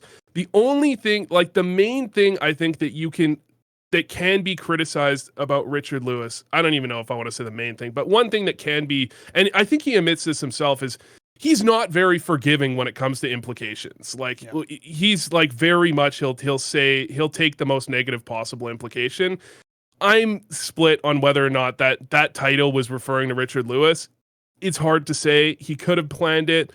Definitely, when you take into account the fact that he would have known the repercussions that were going to come, he probably would have been pretty careful with that. It's hard to say, but yeah, I'm not 100% sold that was implying a shot at Richard Lewis. What do you think, Skriv? Let's hit it. Yeah, this motherfucker. No, I don't know, man. Like for me, it felt so weird. Just the whole thing. I think when you're like getting into arguments or trying to stand up for yourself or whatever, and it could potentially like lead to something, escalate, you have to be careful. I think you have to be direct. That's the way that I would do it. It might come off like a little bit patronizing, but I do feel, titles and all that kind of stuff. But then if he's just trying to clear something up, I think you have to maybe leave the title as is. But in the video, I think he needed to be more like, okay, here's what I'm trying to do here. I just want to clear things up, and make sure that people know what's going on. And that felt like his intention, but it just didn't come off that way. And then kind of leave your insults out of it that certainly in the first one weren't explicit. Sure. And just make it like a clear enough video that, sure. Honestly, if it were me, I would have just fucking whatever. Like, that's their opinion. If they think the video's a little bit weird, Clicks Philip is not really that nice. Okay, cool. Like, whatever, man. Our worlds don't really cross. We're in CS. That's about it. Like, they don't do a lot together. Maybe every now and then, Richard could break a story that's so big or whatever that it transcends the esports scene, And then I think a little bit of what Vu's touching on with Richard is the fact that, and again, I don't want to like speak ill or whatever, but I think he sees a lot of situations, a lot of exchanges as being a battle. Do you know what I mean? He's like constantly on the defense and then ready to hit back, like with a solid offense, in order to come out on top, kind of thing. For good reason in some ways, right? Because he has had to deal with so much shit. So yeah, big time. You know what I mean? But sometimes, well, I don't know, because this is the thing as well. It's sort of the floodgates open from Clicks Philip's side of things. Because the immediate thing that popped into my head was like, oh, why didn't Richard just send a DM and try? Why the fuck didn't Philip do that? You know what I mean? Yeah, so sure. Well, here's the thing. Why if he didn't want if Clicks Philip didn't want this to be a battle, Why did he include clips from By the Numbers in the first video? Yeah. Why did he do For that? context. Just why talk didn't he about just it. why didn't he just talk about the community reaction? Because the entire community reaction, even the top post I think on the thread was, this is fucking weird. Like it is. I guess he's done it before, so maybe to him it doesn't seem that weird. To people that don't watch that much of his content, the shit's fucking weird. Okay, Yeah, he could have just gone with that, and there would have been no problem. Why did he have to include clips from the show if he wasn't trying to start some shit? That's the question you have to ask yourself. And the answer is he was trying to start some shit. Like, that's the answer that you have to come out with. Okay, so here's my main piece of sort of setting the stage for my position, because I think it seems like we got a nice breadth of opinions, a couple of different takes here. I want to say the reason why I stipulated earlier Clicks Phillip as opposed to 3 Clicks Phillip is because Clicks Phillip is his fucking vlog channel that he doesn't put effort into videos for. I actually do watch all of channels and most of the videos that are uploaded there. So I know that when he uploads a video to Clicks Phillip, I'm not expecting something that has the most amount of editing time put into it or even the most amount of script time put into it. It is more off the cuff. It's about as casual as he's ever going to be because he is very scripted in the way that he regiments stuff, which is one of the reasons why to us esports people who listen to hour-long interviews on my channel, by the way, that's what happens when you click on this guy's video. Oh, he's got like 8 minutes and it's just like, distilled and as efficiently as possible, which is his personal style and that's what he likes. And you can think that that's weird. And I even agree in literal definition, it is weird compared to everything else we're used to consuming. And it does also seem like a little bit of an out of the blue merger. Like, how did these two parties connect at all? Like it is a bit odd to see him precisely because he doesn't do that much esports content on the 3 Clicks Phillip channel. Now, Phillip himself, when he's on this Clicks Phillip channel, is not thinking, I'm projecting here, my imagination. He's not thinking that, I'm going to quickly stir up the ridiculous response that I'm going to get. And he becomes a little bit less innocent or naive in my mind the longer this whole fucking charade goes on. But is he dumb? Is that what you're saying? He didn't expect this response. Are you calling Clicks Phillip dumb? I am saying that Clicks Phillip released a video to his vlog channel, did not expect it to hit front page of Reddit, did not expect a ridiculous response from Richard Lewis. And I will say it's ridiculous. Like, come on. I think he probably knows to some extent, again, projecting, and maybe he'll make a reaction video out of me next. That would be funny. But what gets me about the whole Phillip thing is that, again, yes, my journalistic integrity versus journalistic integrity. He even has in the thumbnail, it says, and what it could mean. Like, somebody pointed out, Squid actually pointed out, that the man who's got his arm around Phillip in the thumbnail is almost, he said that he's trying to like really play devil's advocate here, I think, but he's like, what if that looks kind of like Richard Lewis? It's a bald guy, he's pretty big and stocky in stature, and he's got his arm around his neck, kind of like Loda at DreamHack Hell in a Cell. Like, what could that mean? What could be this hidden meaning? But I'm like, and I'm coming at it from a different angle where I don't think there was much thought put into it at all. It's just like Phillip at an event, maybe he was doing some recording of an interview or something that would be considered esports journalism, and that's kind of connected with the Henry stuff. And he doesn't have a picture of Henry, which would be topical. He probably doesn't have a picture with like Richard Lewis or Thorin either, whatever. So he just uses like something where the other person doesn't matter. You can put the text over that and you don't see his face. That's my point of view, and that's my initial bias as I would like to ask you your explanation as to why in the Henry G interview, in the hour and a half long interview, he didn't have a single sound clip from Henry G explaining something that wasn't Clicks Phillip himself saying it, but then on his third channel, he included clips of By the Numbers talking about some shit. When the community reaction, when he was initially just talking about the community reaction, he could have just left it at the community reaction, never brought in clips from By the Numbers, and never brought up Richard Lewis or Thorin, and he would have accomplished the same thing. Except he wouldn't have started beef with Richard Lewis and Thorin. What I'm saying is, I think when he puts the clips, he puts the clips in there, and I think that's mostly for context because it explains it a lot better. And again, he's not putting the effort in to distill it into like shave off 10 seconds of the running time of this video by speaking it myself and translating because it's his vlog channel. Again, there's less effort put into the video. Like inarguably, there's less effort. There's more effort to have gone into that. Because he could have just left it at the saying, community response said this video is weird. It's a summary. Piss off. Like, the end. That's the end of the video. That would have been the easiest fucking video. It would have been significantly less effort. And it wouldn't have started any shit with anyone. And to your point as well about the Thorin bit, like that is definitely really weird and out of character, even out of character of what like his fans or whatever, the people who are advocating for him. He's a nice guy. Like that obviously doesn't seem very nice, the sort of implications of what he says. And I think he was lazy with his words. And I think he was like, let me just write this out here because I felt like I have to respond. The timing was a bit weird. And this is another point that I think could go either way depending on how you see it. But I feel like if you're trying to capitalize upon it in a cynical way, or you're trying to start shit, or you maybe not trying to, maybe that's not your intention, but you expect that shit will start, you might as well start it at an opportune time, right? And then somebody can make the counter argument that, well, if you wait longer, it looks like you're still nice or whatever. Like people have kind of drawn the lines in the sand. That's my next issue, is that I think both parties like really fucked this one up, to be honest. I think Richard Lewis's fucking tweet was ridiculous. When he doesn't watch the video, it feels like, again, he probably did watch the video. I'm assuming that he did his due diligence, but it does read like he did not watch the video whatsoever. What was his tweet? What was the original tweet? It was essentially that calling Philip out for calling into question Richard Lewis's journalistic integrity when that didn't happen. Like objectively, it didn't happen. Unless he's reading into it. That's where this is the weirdest thing. What he's doing is, I think what he's reading into the implication is that what you think? Like he's getting he's poisoned the well, so to speak. He's got the worst possible interpretation. I don't think it's that unreasonable of an interpretation of the title. Okay. I think that's actually I think it's somewhat reasonable. I don't know if that was intentional. I could go either way on that, but I don't think it's unreasonable that someone affected by it that has a really negative interpretation of the title. I don't think there's necessarily anything wrong with that.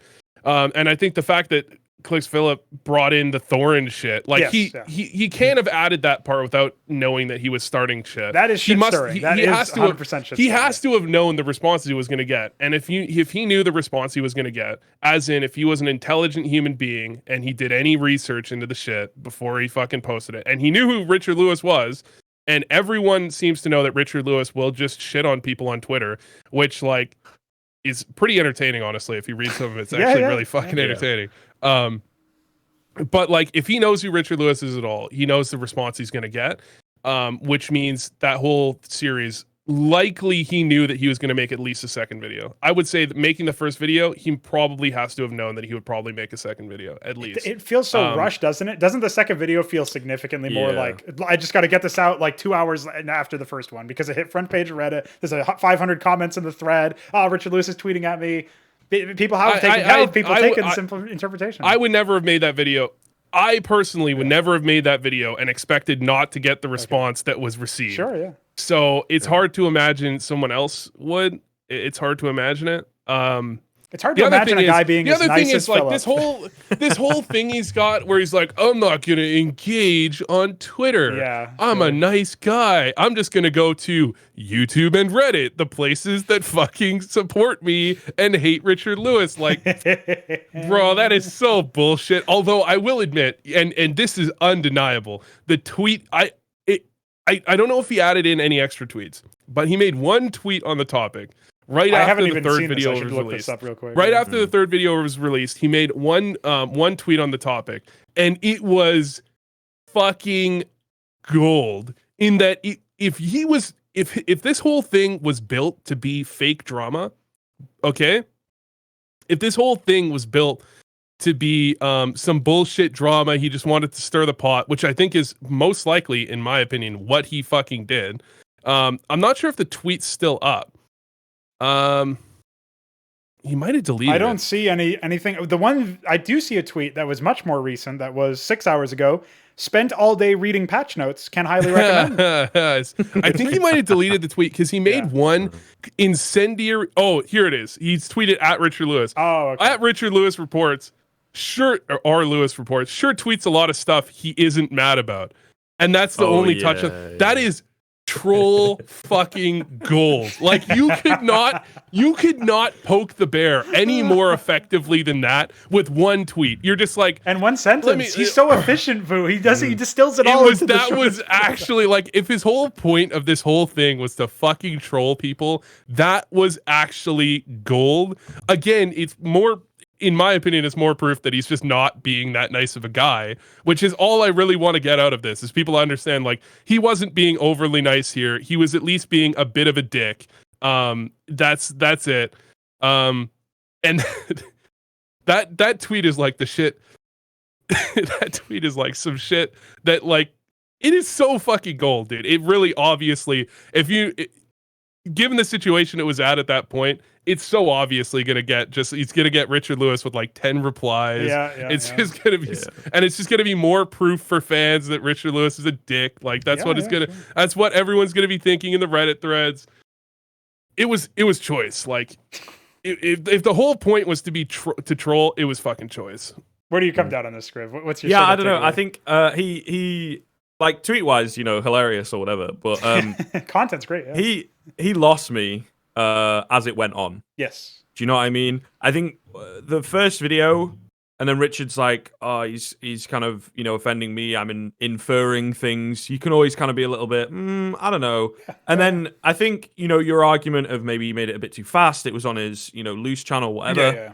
I think after it gets the response, you kind of have to, okay, maybe I really got to think about this. Yes. Expected something to happen. This has actually gone huge, though. I can certainly see like where you're coming from with the idea that I don't think he was making it like fucking machinations or whatever, like Machiavellian scheme. Might not have even been 3D chess, to be honest. I mean, let's be real. Right, exactly. So I feel like after the first one is your crossroads. And he kind of went the wrong way for me. Yeah. Became a bit more volatile. And the issue as well is like part of what they were calling is, personality and, oh, maybe he's not really this nice. And I don't know how it goes.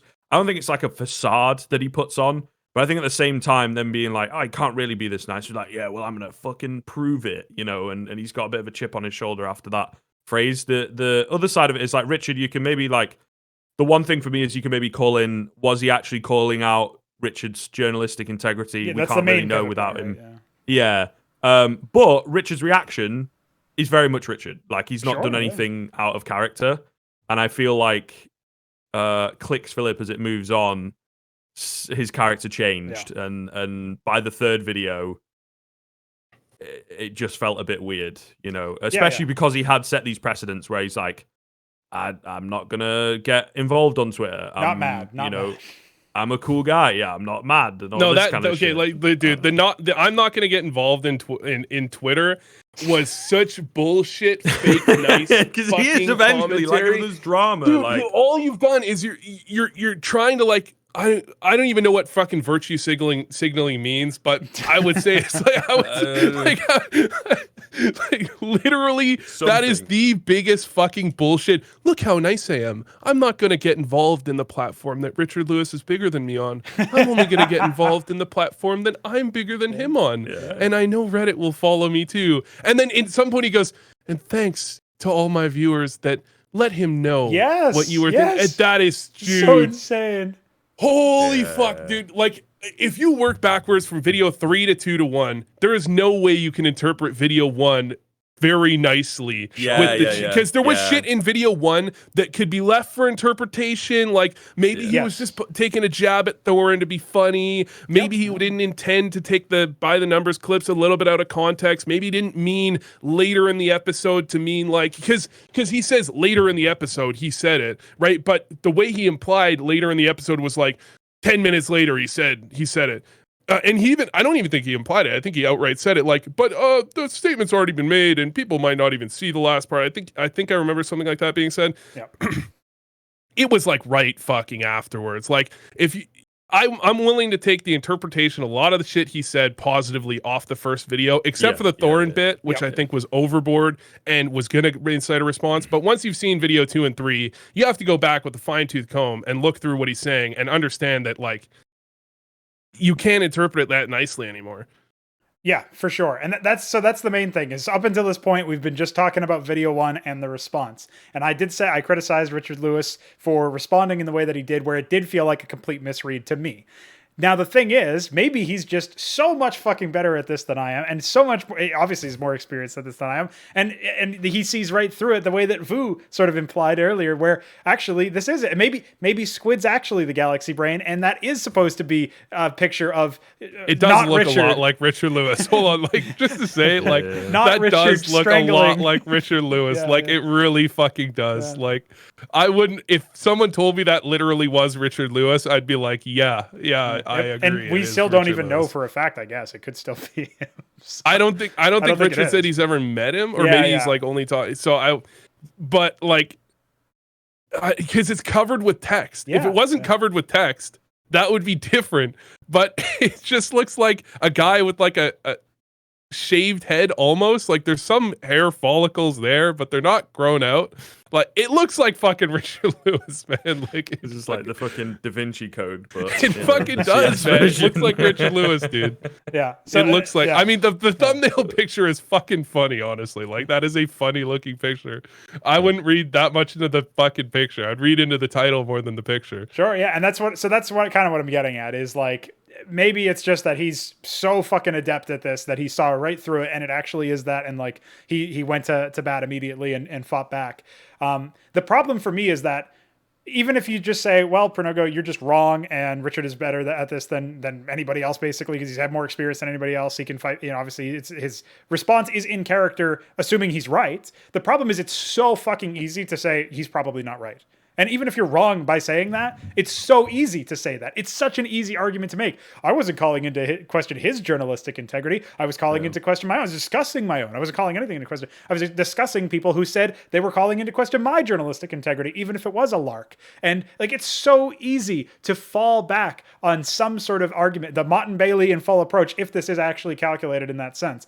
And at that point, it's like, you have kind of lost the PR battle before it even began if you're reacting to in what many people will see as completely unreasonable behavior in terms of the extent of like how far like above it is, where he's just like gone full nuclear almost, Richard Lewis, immediately after the first video drops, as well as, of course, all of the ridiculous response from Reddit, where people were literally like essentially using this as like hate porn for Richard Lewis. I recommend actually you watch his video on Frankie P in 1080p because he uses a lot of similar I'm really nice, but like it's really obvious that he's shit talking the guy. It's like really clear that he's fucking poking at the guy and he's trying to shit talk him. But it's in the same like really nice kind of like sarcastic type tone where it's like, yeah, he knew exactly how this was going to come off. The video title, like it was all built in a similar way where basically he was trying to like shit talk the guy, but he was doing it in like his nice guy persona, which I would think would suggest more cynical viewing of the initial content. I will say, the more I've heard your perspective on this, Fu, and the more that we've considered, like, Skriv obviously came to bat a little bit for Richard Lewis, talked about like, the do's and don'ts and that. The more I've worked through this now, it does seem a little bit more likely that this was all a machination. To what extent I think was predicted, I don't think it's like, I don't think he expected it to hit front page number one Reddit. Yeah. Here's the thing, if clicks fill, I don't think he, honestly, I think you could have predicted it would be number one. I think you could have predicted it would get very big, not number one, but like a big response, like a 500 to 1,000 upvotes. Clicks fill up, his content always gets upvoted. Everyone on Reddit fucking hates Richard Lewis for some reason. Yeah. Those two things, put them together, you've got a front page thing. I would have predicted, if I was putting out a video like that, I would have predicted it to be on the front page, at least 500 plus upvotes. I think that's reasonable to predict. So maybe not you expect it to be number one, but here's the thing. In order to say he didn't expect that response, you have to say he's completely ignorant of the esports scene and of who Richard Lewis is and all that shit. Except he's talked to Richard Lewis before and he like semi-leaked DMs, which means he knows the esports scene and he knows Richard Lewis, which means he can't possibly be so dumb to not have expected a response. Just the way it fucking came across. Because the only thing, like, Richard Lewis will fucking hit back permanently. Like he's just gonna like go back at you. If you shit talk him in a way that he doesn't agree with, he's gonna do it. So you can't not see that fucking happening. Yeah. And then if you see that happening, you have to watch. There's no way he doesn't watch that video back and be like, what's Richard Lewis gonna think of this? That is a fair point. Yeah. Yeah. Also, I think, to be honest, like, no one is that nice. Okay. I'm gonna Like, say not even kind of like joking around. Yeah. I think. Do you know what I mean? I think it's just difficult, especially when you're going to make content like this. Do you know what I mean? He can have like a nice persona when he's talking about, you know, what bots look like on the inside or whatever the fuck. The MP9 video I reference quite a bit when casting because it's got like the highest jumping accuracy in the game. Do you know what I mean? So I feel like sometimes that's interesting to pull up, and maybe I'll name drop him, but maybe not anymore. We'll see. But do you know what I mean? I feel like in stuff like that, it's fair enough. But if you're gonna do a little bit, you know, you kind of have to come in with the gloves off, you know, or with the mascot, whatever you want to say, like less of the persona, you know, and just be Philip, no clicks, just Philip, you know, and yeah, and this is my thing. I think even from first or second or third, you just have to be a bit more direct. And even into like the third, he was still making content. He wasn't making a video to clear things up. He was still, you know, making content for his YouTube channel, which I think is a bit of a different vibe, bit of a different energy. So that's kind of how it feels to me. I get him like, I don't know. He told this story about a marine. Drunken marine. This is fucking outrageous. This is outrageous. I was like, how is this relevant? You know, dude. And it makes it seem like because he's a marine, he's got to be an arsehole or whatever. You know, when you knock his drink over. And I think that happens quite a bit, you know, like, especially in England, you go to a bar or a pub, right? You knock someone, you're going to spill it. They're going to be a bit pissed initially, but there are genuinely very few people who will just fucking, you know, smack you there and then. You know what I mean? So I don't know. It just felt like such a weird, irrelevant segue. I am a nice guy. I'd forgotten Here's that a story happened. I'm telling with also no evidence, by the way. Could be plausible, could be real, but I am a nice guy. Richard is worse than this potentially not real, probably did happen. Potentially not real. Man, he's much worse. You got to go to number 3 and see that Skriv's 100% right, that he's still making content, and he's not just like taking the gloves off and just said like, fuck you, this is my opinion, I'm going to say it. Yeah, if he had gone to video 3 and said that, then you can look back at video 2 and 1 and look, especially number 1, because I can't remember when that fucking marine bit. I think it was number 3. It was number 3. Yeah, it was the last one. Yeah, you can look back at the earlier videos if he had taken the gloves off, and you can read into those with a positive like mindset and say like, well, maybe like he was just, you know, trying to explain some things. He was making a video, right? But then if you go to number 3 and he's just outright shit talking, but he's doing it in the same persona, then you have to take the rest of the persona with a grain of salt, because that's just how he does shit. You really have to just take it with a grain of salt.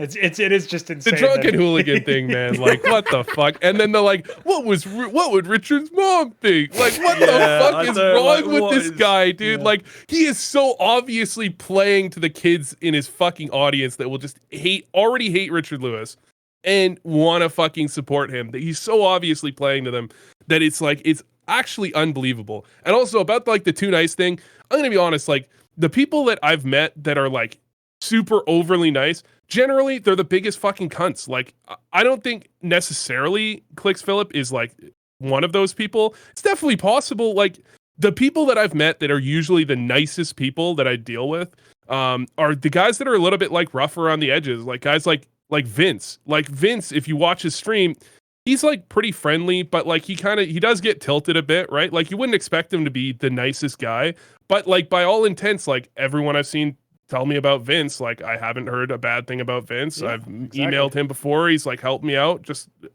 randomly when there was no reason to help me out. Like, he seems like the nicest dude, but like you wouldn't necessarily catch that from his stream, right?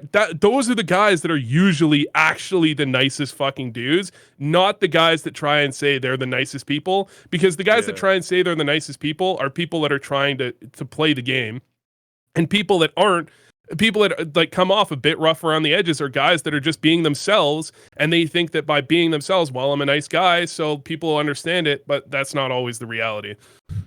Yeah, speaking of reality versus what's actually presented, we do have to talk a little bit about the Reddit response, I think. This is the ultimate fucking Reddit moment. The fact that all of these people, all these comments come through, and it's actually, it like I read through most of the comments at the time when the video had just hit top of Reddit, the first one, and I didn't bother reading any of the others. But it is so ridiculous. It is the comments in there where it's basically just them again. It's the people who already hate Richard Lewis confirmationing biasing themselves so hard in the thread of this video, where they're basically like, "Always knew Rich was scum and he doesn't belong in this industry. Glad that." Now even Clicks Philip is talking about it. It's like the audience parasocial version of when Philip himself says, "A big thank you to all of the fans of mine who have responded to Richard Lewis's tweet and let him know that this is not acceptable behavior," and like other ridiculous shit stirring that happened after video. Well, you also have to, by the way, you have to take that comment where he said thanks for harassing Richard. Thanks for fucking him up. Then you have to read backwards and remember that he linked to the shit in his original video, and he said not to attack, but then he thanked people for attacking later. Like, yeah.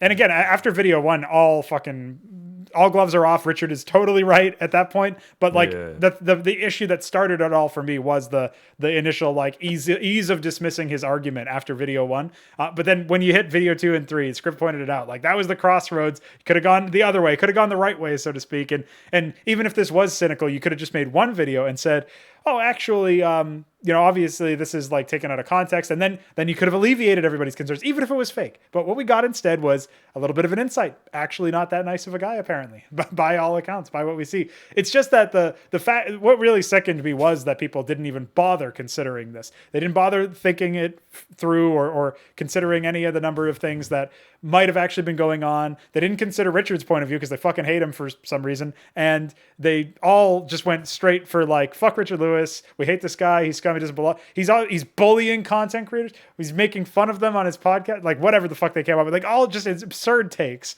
that like, come on, man. Come on.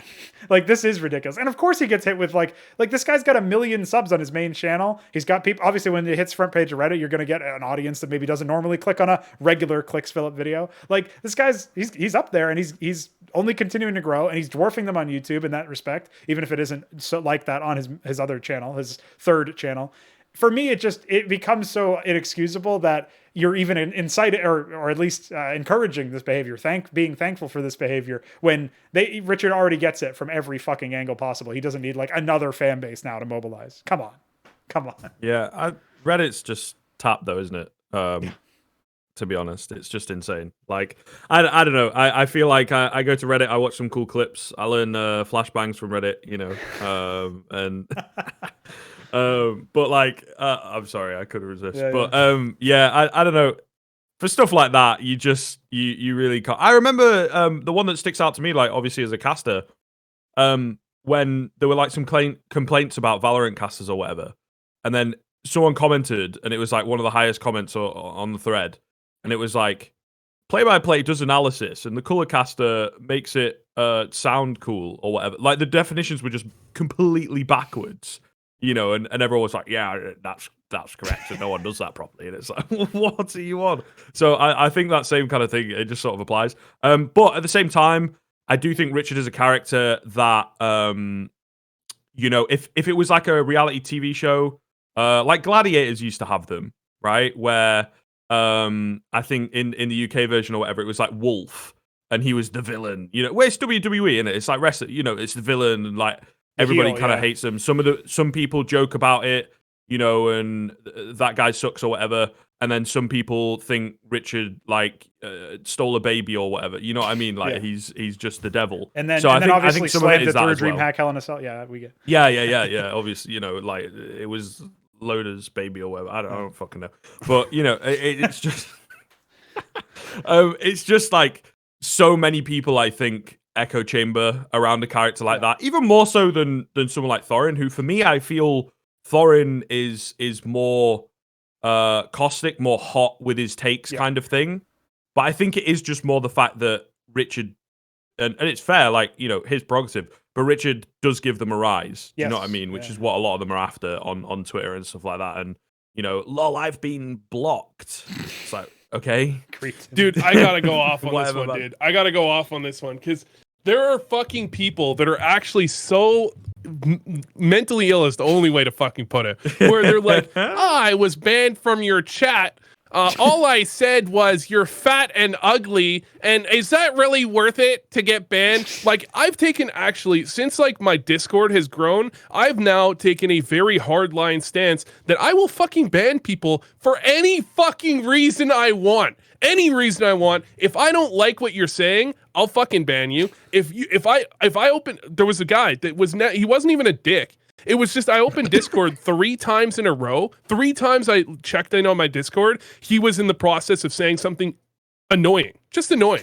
Like, the last thing he said was like, I played in a game, I'm level 2, I played in a game with level 5s, and one of them bottom fragged. Like, how the fuck is this idiot level 5? And I'm yes, you've annoyed me for the 3rd time in a row. You are now gone. Like, bye.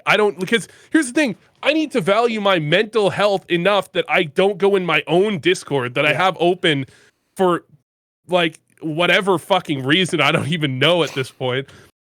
I need to be able to go in there and not just have my day worsened by reading this shit. If people in my Twitch chat are annoying, they don't need to say anything incendiary. They don't need to call me fat and ugly. If they just if 3 times I explain a play and they're like, but yeah, you just admit you were wrong. It's just like, dude, it's not that you really fucking bothered me. It's not that like you really I've fucking blown a gasket and I can't handle it. It's just that I don't need my day worsening by reading your shit. And you're not integral to my community. It's big enough that I can say fuck off and it's not gonna hurt me. Like, it's not for some reason people have this weird idea that like people that have banned someone or blocked someone have put like this extra level of like, I've really considered whether the pros and cons of blocking this guy. Like, I really need to fucking think about it. It's just like, I've gotten to the point where it's just like, I don't like what he's saying. Should I ban him? Because usually I used to give people a benefit of the doubt where I'm like, well, they're active members in the Discord. Well, usually actually I still give people a benefit of the doubt in that regard. But like,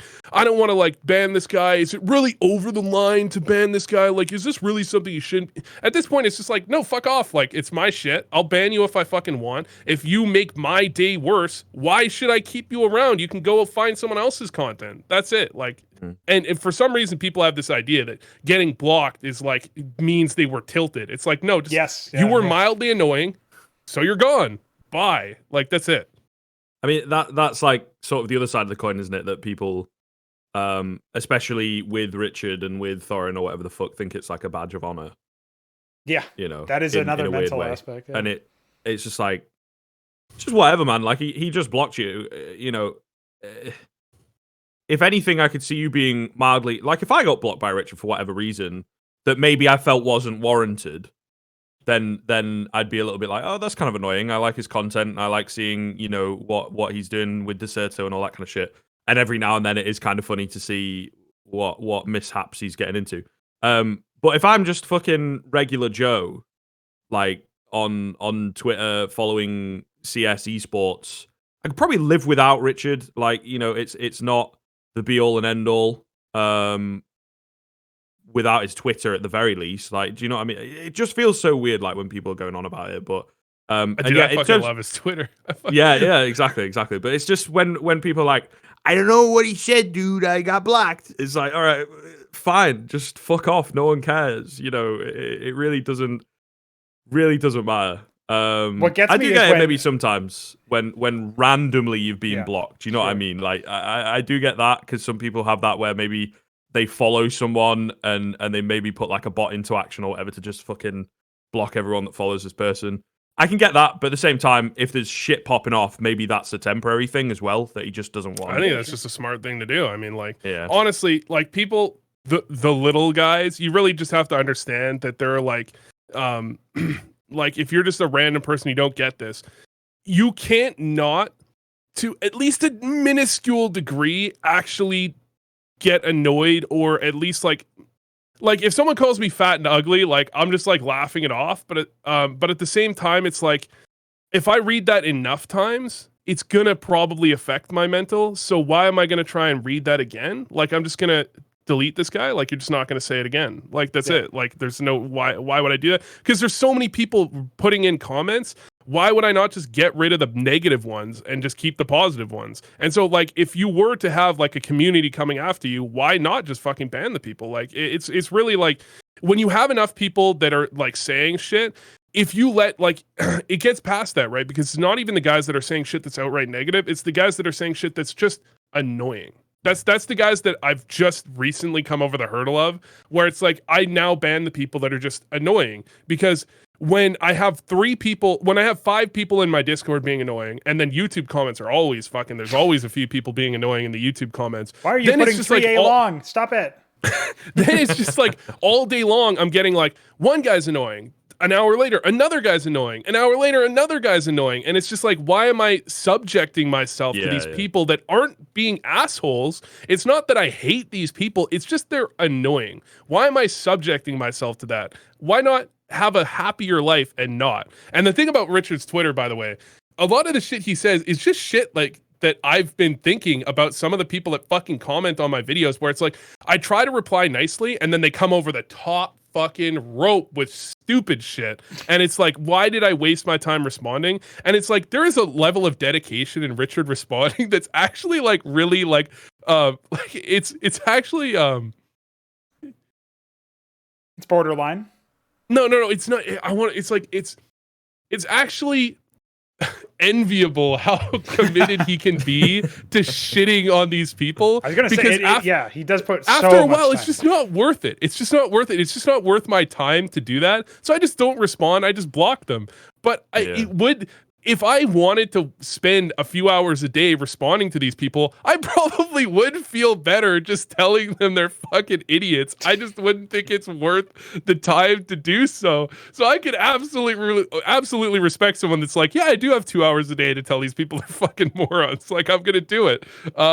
Again, the only thing that I think can be criticized about Richard and some of the things he does is he's sometimes a little bit unforgiving when it comes to implications. Like he'll make stuff that's like, he's not meaning something, but someone might take an implication. And he'll be like, oh, well, you know, you've taken that implication wrong. And he'll be kind of like not the nicest about it. And then on the flip side, he'll take the implication with the 3 clicks thing, with the journalistic integrity thing, as negatively as possible. I can kind of understand that if you've been like bombarded with hate for long enough, you're like not very forgiving. But I think that's the only really negative thing you can take about that. Other than that, like maybe he spends too much time doing it, but fuck it. Like it's funny. I read the shit once in a while, and I'm usually like the one where he's like, if you feel like I'm condescending, maybe realize it's because I'm better than you. Yeah, that is fucking gold. That is so, and everyone on Reddit is so mad about that one because they're like, hold on, I'm a normal person. Why is he shit talking me? And it's like, oh, it's fucking great, dude. I love it.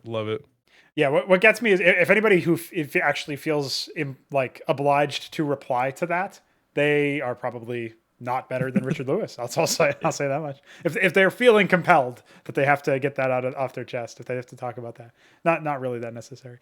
What I'll come down on is, I'll say on the topic of Richard Lewis being like too quick on the throttle or too aggressive.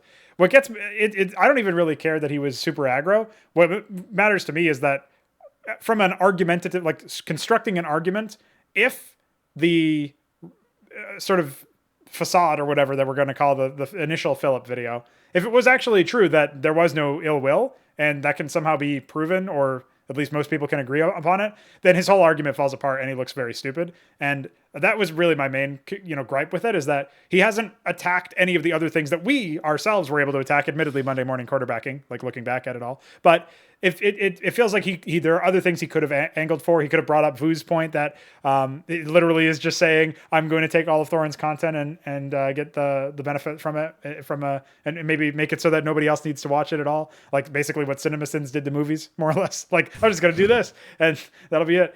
Yeah.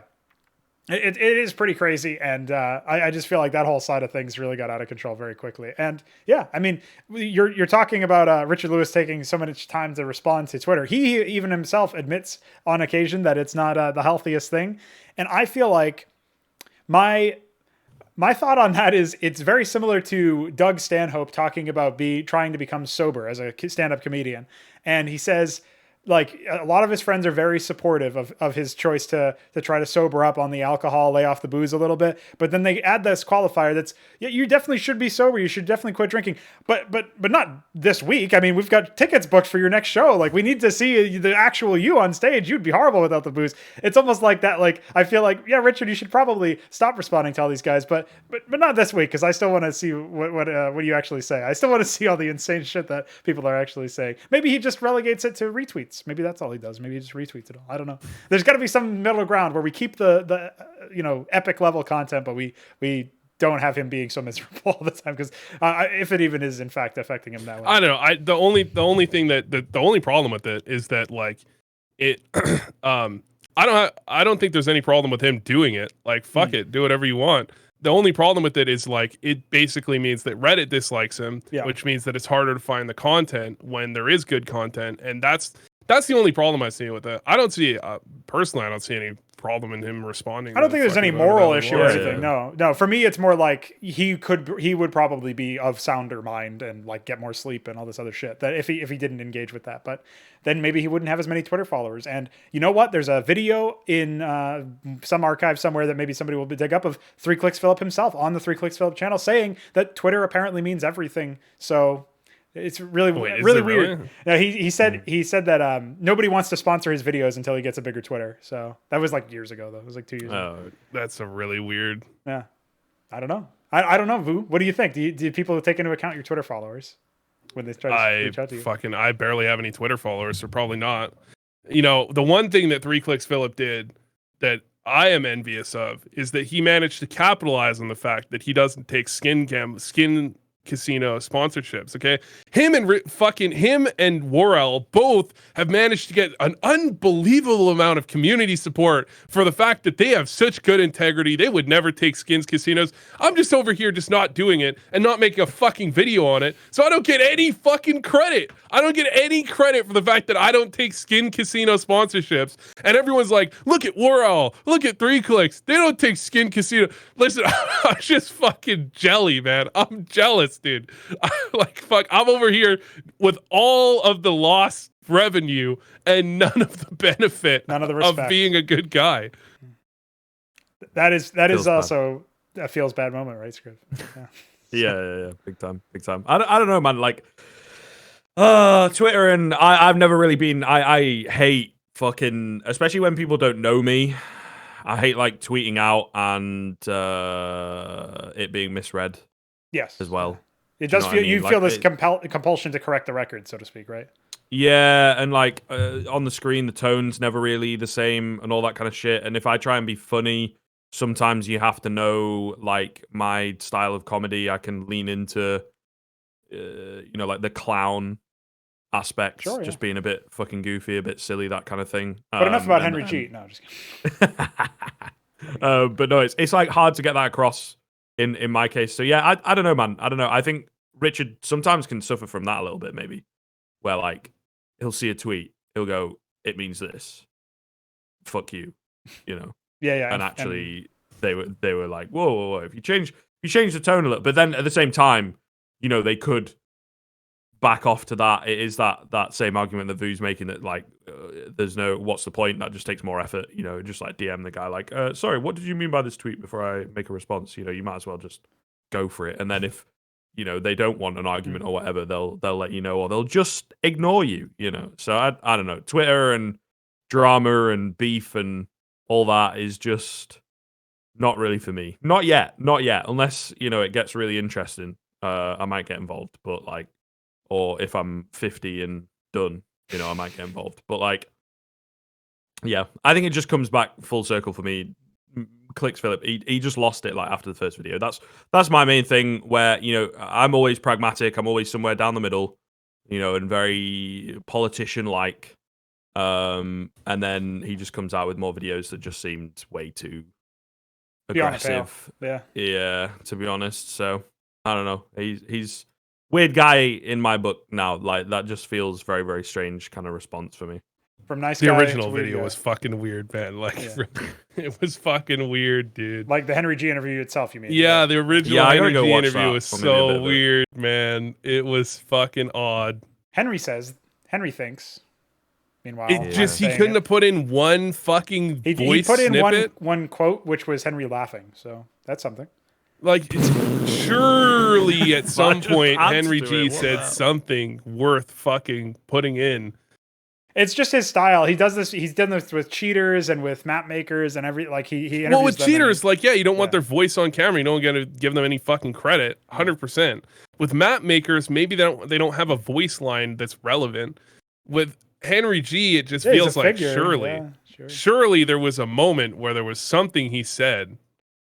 Or you could just get him to say, like, hey, here's my summary. You want to add in some voice bits? Like, fuck. Yeah, I don't know. There were ways around it, but I don't think he curtailed the content exactly to the esports audience anyway. He was more so making it for people who had already normally consumed this content, even though not sure what the overlap is. Yeah, but you can imagine what might have been going on in his head. Surely what does get me about this, and I guess something that we kind of glossed over, is that his initial take on the By the Numbers episode fell off, like Philip's initial take, where like Richard and Thorin were sort of bantering him a little bit about that. That's what they do for literally everybody, and that's something where I feel like there was a misread where if every single person, which seems to actually be happening now, at least once per episode of By the Numbers, if every single person who was bantered on that show, or the fan bases of every single person who was bantered on that show, started to rile up and attack Richard Lewis and Thorin, or at least Richard Lewis since it's on his YouTube channel, if that were the case, then yeah, maybe I could see why they would just react like this, just fuck it out. But what gets me is that his initial take, like obviously the thing about that Vu dropped about like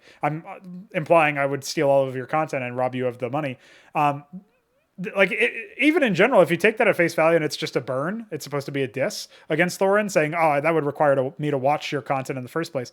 Which, by the way, he has a video actually summarizing Thorin's points. It's just not the only thing that he did in that video. There's a part of the video where he summarized Thorin's points, so he does watch his videos. But that's by the by. And then after that, we have him like that whole bit where he's targeting Thorin. There, for me, that is like the thing, and like the fact that Richard reacted the way that Richard did and Thorin didn't, like barely, he tweeted about it, but that was it. Like that was kind of funny to me that like Thorin basically got like as the kids would have said, the biggest L of the episode. But Richard Lewis is the one to like come out swinging. Well, that's the reason. That's the reason the video's like, that's the reason you have to question the whole video, because Thorin didn't say shit bad about fucking Clicks Phillip, and he got shit on really fucking hard. It looked like, in my opinion, if I was to guess, if I was a betting man, I would 100% say that he had a problem with the way Thorin or Richard Lewis or both of them handle themselves, likely on Twitter specifically,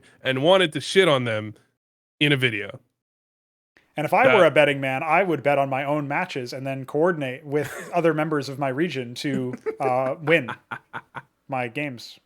Anyways, Astralis is fucking dog shit. Yeah. Like, that's, That is true, yeah. That was supposed to be on the docket today. We have gone pretty long here. But I do want to... So we've wrapped up, I think, for the most part, all about the whole Philip stuff. That was certainly a saga that hopefully has ended. It was an hour. Yeah, we spent more time talking about this than EPL, but that's fine. If I can, I got one tiny little bit just to add. I think thinking about it now, if in the By the Numbers episode they'd said something like wildly egregious, then I think maybe it does warrant a response as well. I think that's the main thing for me, is that, if you watch, and sure, maybe he doesn't watch like every episode, but you kind of get the general energy just from like half an hour of watching it.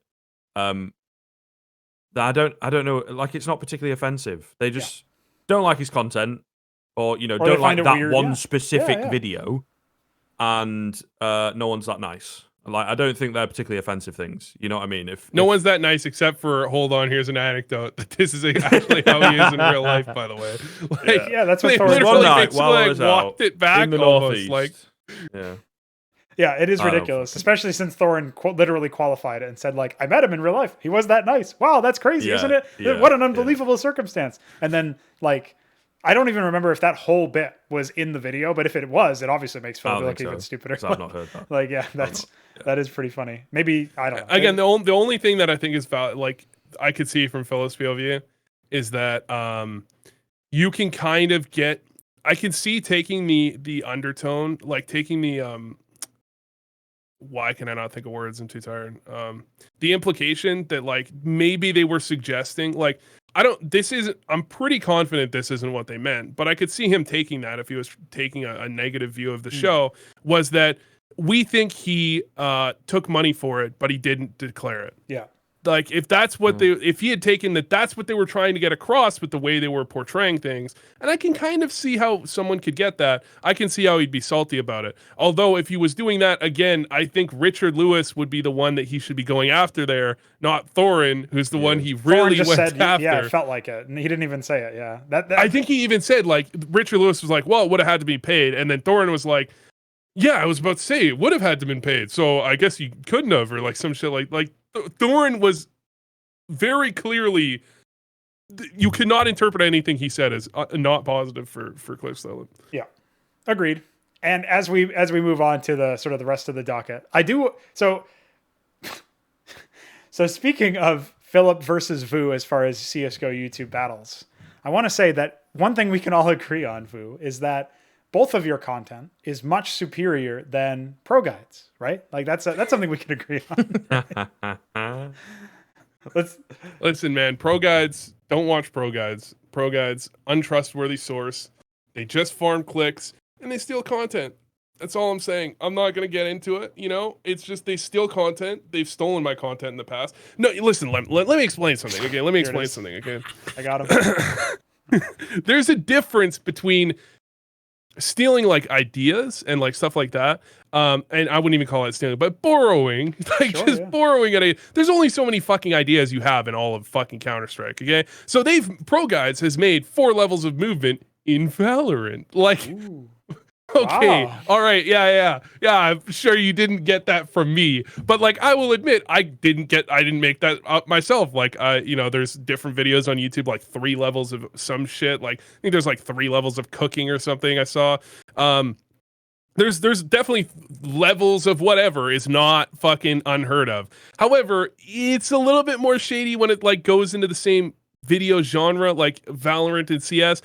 They haven't done it in CS. Right, which is where it would be really like serious. Obvious, are you actually doing this right now? But at the same time, I think they realize most of the comments would be like, "Hello, hello there." Like, what do you think you're doing right now? So I'm pretty sure they know they wouldn't really get away with doing that in CS. Doing it in Valorant, I can't really fault them for it. It's like personally, I'm a little bit salty about it, but like. I can't fault them for it. I wouldn't want someone else to fault them for it because it's just whatever it is, right? But they do have videos that are eerily similar to the exact same advice I've given. Okay, like basically feels like the guy went on to a couple of my videos and then went into his own video and was like, "How do I reword this?" Like it's felt like that. I can't say it definitely was that. So again, don't go after them for it. But it's definitely felt like that. But they have had literal videos with my tips regurgitated with my fucking video. There is a video, no credit, by the way. Literally didn't even give me credit. Of course. Didn't even give me credit. They had a video with my tips. The 2 tips I had in this video segment with my video, you can see my skins. I kill a bot, I think. You can see I killed the bot, and they just did their own voiceover. Like, what the fuck is wrong? You like, if you're gonna steal the tips, it would be obvious because there were specific tips, and there's been a couple that have been like, dude, you really did get this from my fucking video. I can fucking tell, dude.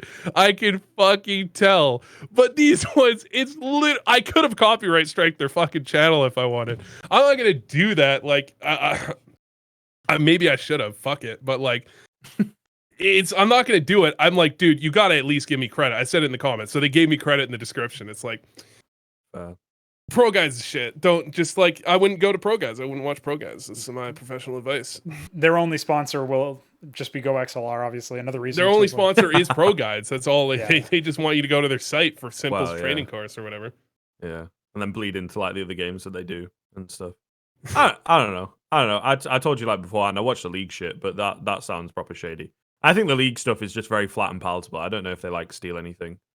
from I'm there. sure they. But probably what they do is they'll probably get inspiration. You know what I mean? Yeah, So, yeah. I mean, I also get inspiration. Every YouTuber does it. I mean, like, you got to go to other channels and like look at their videos. What topics perform above average for their channel? What topics perform below average? So which one should you touch on? What did they miss? Like, especially like a good way to do it without ever taking anyone else's content is what did they miss that I could add in? What could I improve upon in this video to make it better? Instead of like, what did they say that I can also say? Like, that one's a little bit like, it's a little bit off. I mean, I feel like you take inspiration maybe, but they take inspiration. Do you know what I mean? Like, it's a little bit different. You can maybe like put together a few different like channels or an amalgam of them that might inspire a video that you've just made. But it sounds like with them, I don't want to go too off on Pro-Guides itself because, like, really, a lot of it is that I've talked to a couple people that have worked for Pro-Guides, and they're just like, here's a video, 10 tips for how to rifle, because that's how they do. Here's the comparison, man. They're the 5-minute crafts of CS or of fucking gaming content. The 5-minute crafts, because there's a pro tip. There is a video title format that is well established psychologically to get people to content or to get people to click on it. You have, here's an example, 10 amazing tips to easily improve your AK-47 play. Okay, so you have number, tips. I don't know, verb, fucking adverb. I don't know what it is, but like, and then which ones are capitalized, right, as well. Yeah. 7 like adjective, 7 adverb, easy tips to instantly improve. Like this type of title, it's like actually just this is shit that's psychologically proven to get you to click. If you look at their CS channel, that is their entire channel. It is their entire channel is this shit. But like, I don't want to blame Pro-Guides because they just give them video titles and then they get a bunch of people. And I don't think there's a lot of QA, like quality, basically quality assurance to test and make sure that like, oh, this guy is talking about what he's talking about. So I've seen videos where they've said shit that's just like outright wrong. So they could do a bit better of a job of like making sure the shit people are saying is right. But it is kind of on the video makers, like whoever they fucking hired, more so than it is. I mean, I guess you can put it on fucking both of them. Fuck it. Fuck them all. And so one of the things you brought up, obviously, was Valorant, just by virtue of that. You know who else is in Valorant is Jampy, whatever you say his name. Might not be for too long. I want to close this episode talking about the Valve unbannings. It was Yampy and VSM, most notably, as people who had been sort of brought back into the fold, so to speak, or at least had the option there.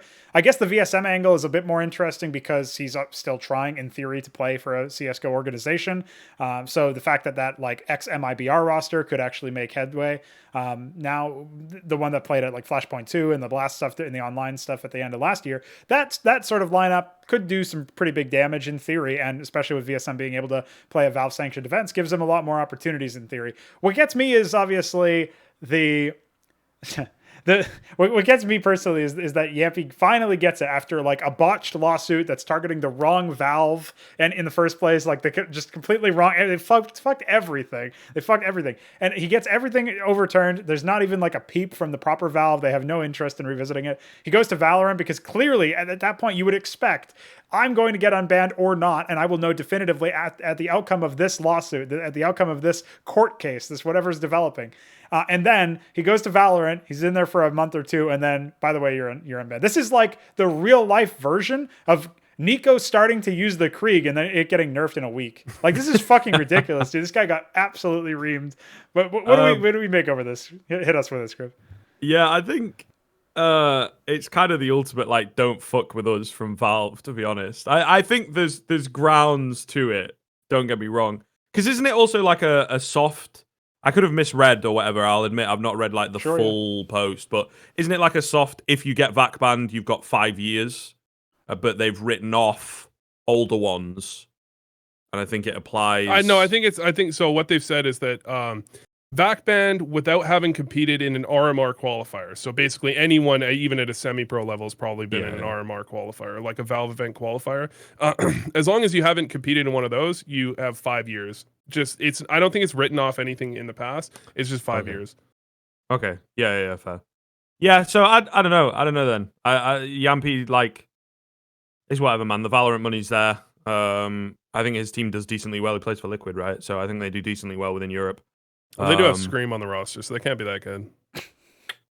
I don't know fully what's going on there, but I know there's like a bit of an upheaval in EU at the moment, as far as I'm aware, in Valorant. That like there were these teams early on who did really well, then they got signed to like big orgs, and now the more endemic players have come along, you know, who've actually only really played Valorant, and they're kind of upsetting the apple cart, so to speak. But yeah, I don't know. I think it's a good move because I think we need to see a little bit more from Valve in a paternal aspect, to be honest. Like, not just allowing things to run completely by themselves, especially with Riot and how hands-on they are. Yeah. I think there will be, certainly from the competitive level, which this applies to, there will be a bit of jealousy to it. Like, I can get on board with not wanting to add new weapons, I guess would be, or new maps or whatever, like in the same way that the Valorant plans to do with, and the agents, obviously, like, is something that they use to keep the game fresh. But from a pro standpoint, I'm pretty sure they listen quite well at Riot. And, you know, certain weapons will be strong. They had like the Bucky shotgun, the Stinger SMG or whatever, really, really strong. Pros were like, yeah, this is beyond just a few clips, beyond just casual players not quite understanding the game as well. It is actually ridiculous. And they made adjustments, you know, which is something that Valve don't do as readily. They do eventually, I guess, but yeah, it's months after the fact. Yeah, I don't think Riot is going to keep like that forever. Actually, I have a cynical view. Honestly, I think Riot is trying to make sure the pros are as happy as possible when it matters, and then they'll go, because honestly, the pros are fucking idiots. Like, the pros don't have any idea what balance should be. They don't know what they're talking about. They're really fucking fickle. And when it comes to like flavor of the month shit, everyone's like, nerf the flavor of the month shit. But again, I'll harken this back to Brood War, where there was like barely any balance changes for years, and there was still meta changes and things shifted, because eventually people realize if there's no developer support, we got to figure this shit out ourselves. And a lot of it is solvable. So I don't think pros are like the bastion of balance, and I don't think they should be followed for every piece of balance. I think what Riot is doing is they're very cynically saying, we're going to make sure that every pro is fucking happy until the moment when we don't give a fuck anymore, like in a year or two, and then we're just going to stop because the pros don't actually know what the fuck they're talking about. Like, I really see that kind of as what's going to happen. Yeah, and the other component. Oh, go ahead. I was going to say sometimes I play League and follow it quite readily, just from like a casual standpoint, right? Not a work or a hardcore or whatever. I know they made changes like to the jungle recently that all the pros were like, it doesn't make any sense. That's every year. I mean? Like, they just completely like went backwards on what they punished jungle for being like an influential role, but it was like there were certain jungle champions that were really strong, and instead of changing them, they just changed jungle altogether. And it's kind of like no one really sees the point in that. Yeah, working backwards from a conclusion, see. Basically, yeah. Right. You know, a quality of, I don't know, outcome or whatever. It's a bit weird. But I can definitely see like what Vu's saying. Maybe, yeah, indeed it is, because it's just still a relatively young game, but with an established pro scene that's now finding its feet, kind of thing. I think it's because they're trying to steal players from CS. Like, I don't think it's because of the. I mean, maybe you could be right, but like, if I was to have to say a reason, I think it's because they want to steal players from CS, and they want to show, hey, we're not Valve, by the way. We're in fact the exact opposite of Valve. Look how much we fucking care about you. Look how we definitely wouldn't ban a Russian pro for complaining about his org not paying him, and then not punishing the org. No, we definitely would never do that. What do you mean we've done that in League of Legends? Never. Fuck, we would never do anything. We would never ban a top tier professional player for criticizing someone's artwork and then try and make it to look like it's about his toxicity. We would never do anything as bad as that. Like, we're way better than Valve. Like, what? I think like if I was to get, especially when it came to like we're eliminating Peaker's advantage, like that shit. It's just like I'm never gonna forget that they said that because it's so obviously just like it's just like we have decided like our analytics team has come to the conclusion that the most complained about thing in all of Counter-Strike is in fact Peaker's advantage. So we're going to make sure that we talk about Peaker's advantage in our video and how we're dealing. By the way they're dealing with it is they're making maps where you have to, every angle you peek into, you're peeking into 5 angles. So you can't peek into people. Okay. That's how they're eliminating Peaker's advantage. I don't know this for a fact. Like I haven't talked to fucking Volcano, I think he's making their maps or whatever. I haven't talked to him personally, but I fucking guarantee it that's the way they're eliminating Peaker's advantage. And so everyone's complaining about the maps, and it's like, dude, this is the whole fucking point of the maps is to be unplayably trash because nobody likes that style of map design, but that's how they're eliminating Peaker's advantage. That's how they're doing it. Okay. Anyways, about the Jampy thing. Surely he should have been informed that they were deliberating on a decision. Like, maybe they were saying that for a while, and it was like 6 months later, and he's like, "Well, I fucking gotta leave anyways," right? It's possible that was it, but like, if Valve never like at least said like, "Look, we're deliberating on the way VAC bans should be handled," wait a while. I feel like they should have. I feel like it shows a lack of respect for the pro scene if they hadn't done that. Like if they had just if they had never mentioned it to anyone and just came out and been like, "Yeah, it's reverted." I don't know. Maybe they just didn't want it to get leaked, I guess. I just feel like you got to have respect for people enough to like just say like we're deliberating, like give us a little bit, you know. Give him like an olive branch kind of thing. Also, I think, you know, it is kind of a sad story, kind of a sad tale. I also feel if he got offered something in Valorant, he's probably being offered more money than he would have gotten from CS. Maybe not in the long term. You know, it's all about potential with Yampy. But his current level, I don't know like how big of a team he probably would have had to play it out in, you know, the mid tiers, the 20 to 30. Maybe could have seen him on Ents, you know, with that reshuffle and everything. Certainly would make sense, but I think he's probably been offered something relatively cushy, as they say, within Valorant, especially behind Liquid. Yeah, for sure. If it was any org other than Liquid, I would even potentially rate a likely conversion back pretty high. And maybe I still do. Like, I guess he streamed CS immediately after the news broke or something to that effect. So there's some anecdotal evidence to support that he still has a lot of love for this game over Valorant, over the Babby's first one. So you gotta take that in stock, I guess. The question really is like, how long is he going to stick it out in Valorant? Is there really a future? And the other thing that this kind of connects back for me is like, obviously Richard Lewis made his very, like, he had a long stream where he was considering the implications of losing North America. And he talked about, to some extent, the whole Yampy thing and the bans of players like IBA Power and whatnot. That was another thing that was brought up. And to me, I wonder if maybe he hasn't been one of the people really behind, like a behind the scenes, closed doors style scenario, pushing this one through to Valve's attention, because apparently they reached out to him following the stream that he had made, according to some comments that he had made like the next morning after the stream had ended. He did say that Valve had reached out to them and that they were discussing some of the issues that are currently faced and maybe how Valve might be able to fix that. I heard NIP was at the forefront because of some player that nobody even knew was VAC banned was apparently VAC banned, and they had been pushing for his unban. I don't even know who the fuck it was that was VAC banned. I don't know if you guys saw this. I think that's was it new. I think. What if I don't want to. Yeah. I don't want to. But that's what springs to my head. I think he. I can't believe that fucking the guy posted that shit. Let me look. That was the dumbest fucking post. Like he deleted it and then remade it, and then was this a Reddit comment or something? No, it's a Twitter. It's a tweet. He was like, "Oh, I'm so glad Valve. We've been working for years to try and get them to reconsider the ban on." Might have been ZTR. Like, and whoever everyone's like, ZTR was banned. Like, we were unaware of this information. Jeez.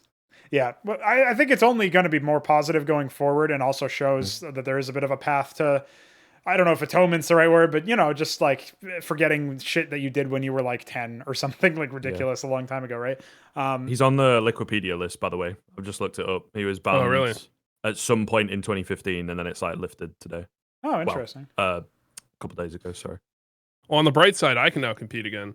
I probably could have competed, actually, but basically, the thing is, you have to realize that back in the day, like when I was like 13, everyone would like I traded my Steam account to someone else. Like I just traded it to someone, and then by the end of Source, I think in like 2011, people thought I was cheating, and they're like, "Yeah, dude, look at your old account that's been vac banned." And I'm like, "What the fuck?"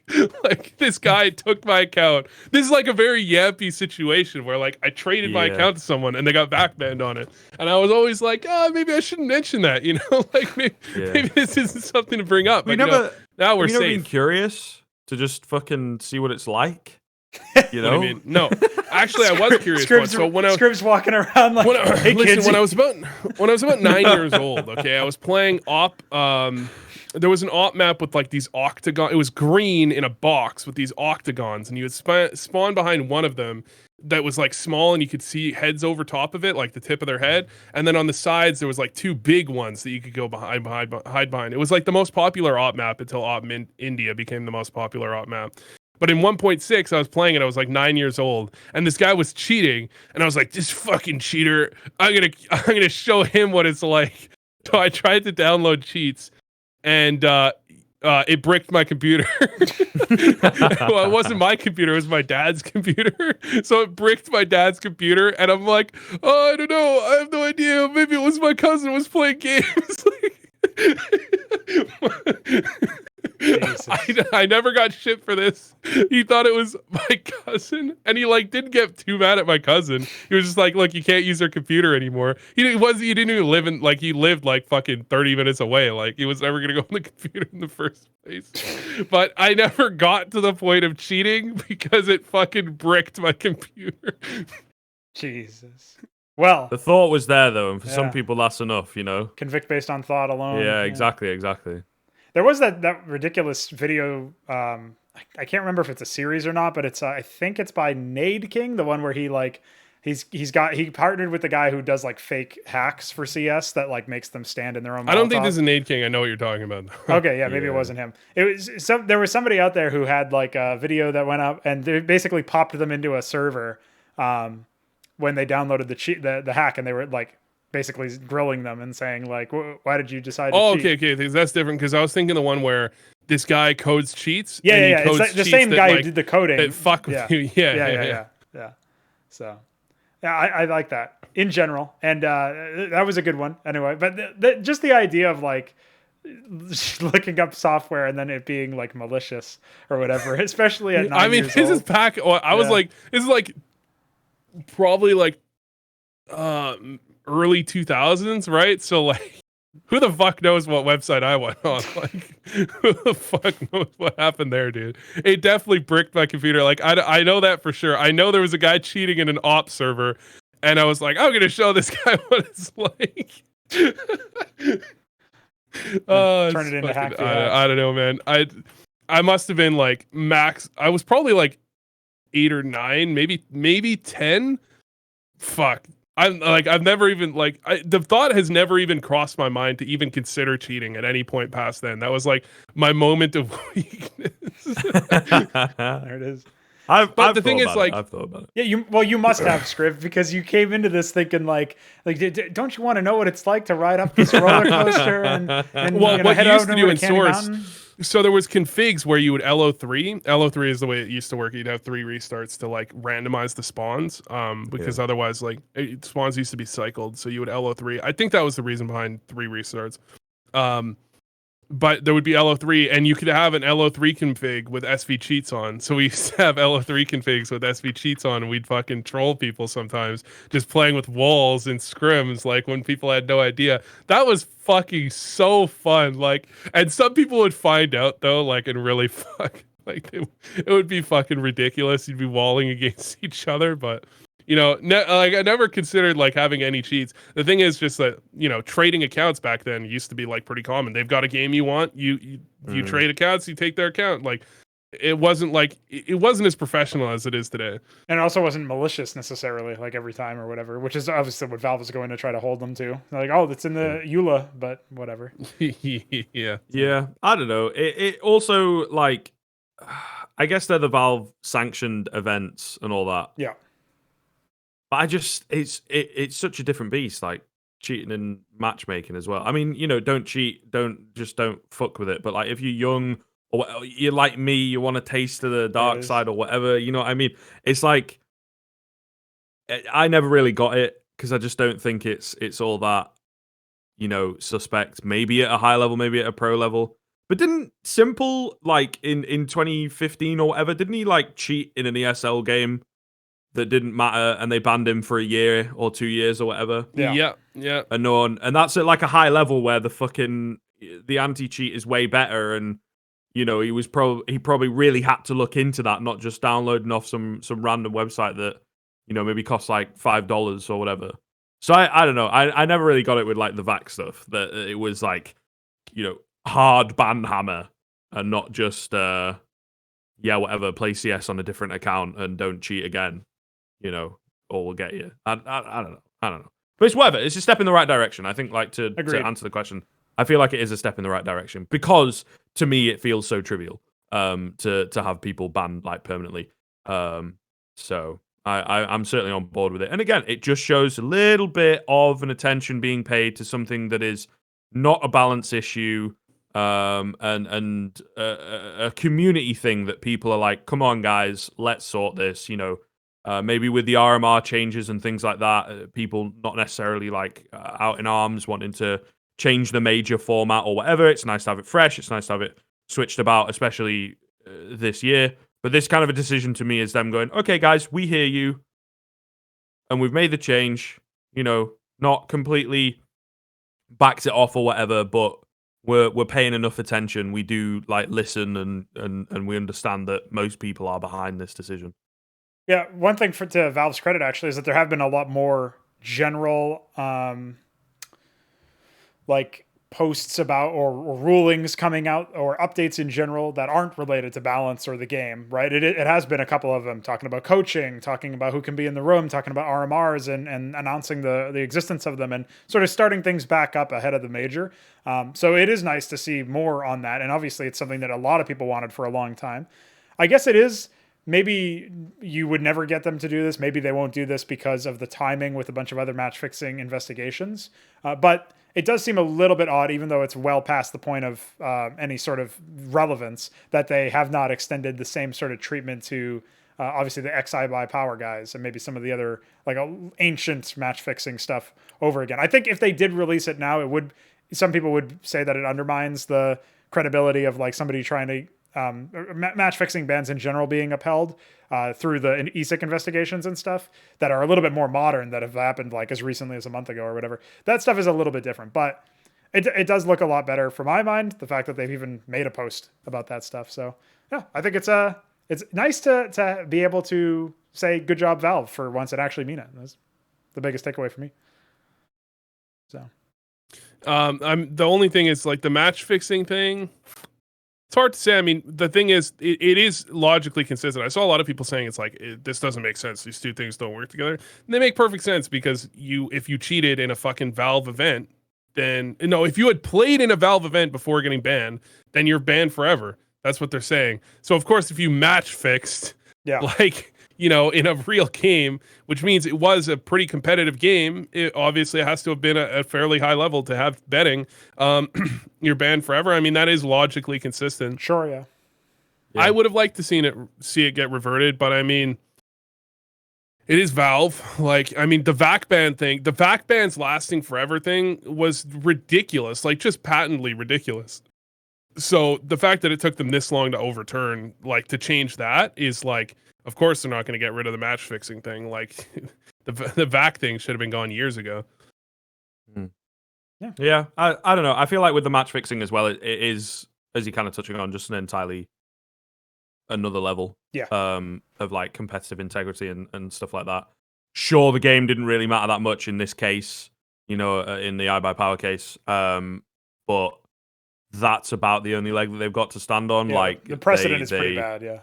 Yeah, they knew what they were doing, and it's very, very conscious. And I don't think when Yampy, for example, he's like 13 or whatever, your view of the world is a little bit skewed. And I don't think he was thinking, sure, he maybe wanted to play at a competitive level and give it a go being a pro and all that kind of stuff. But I don't think he was like, I best not cheat because 10 years down the line, when I'm, you know, the world's best in the final, Valve are gonna stop me from playing or whatever, you know. So yeah, I think they're not really parallel. It's just things that Valve are involved in, and people got banned. That for me is like the only thing that really matches between the two of them. Also, with match fixing, clearly it didn't work.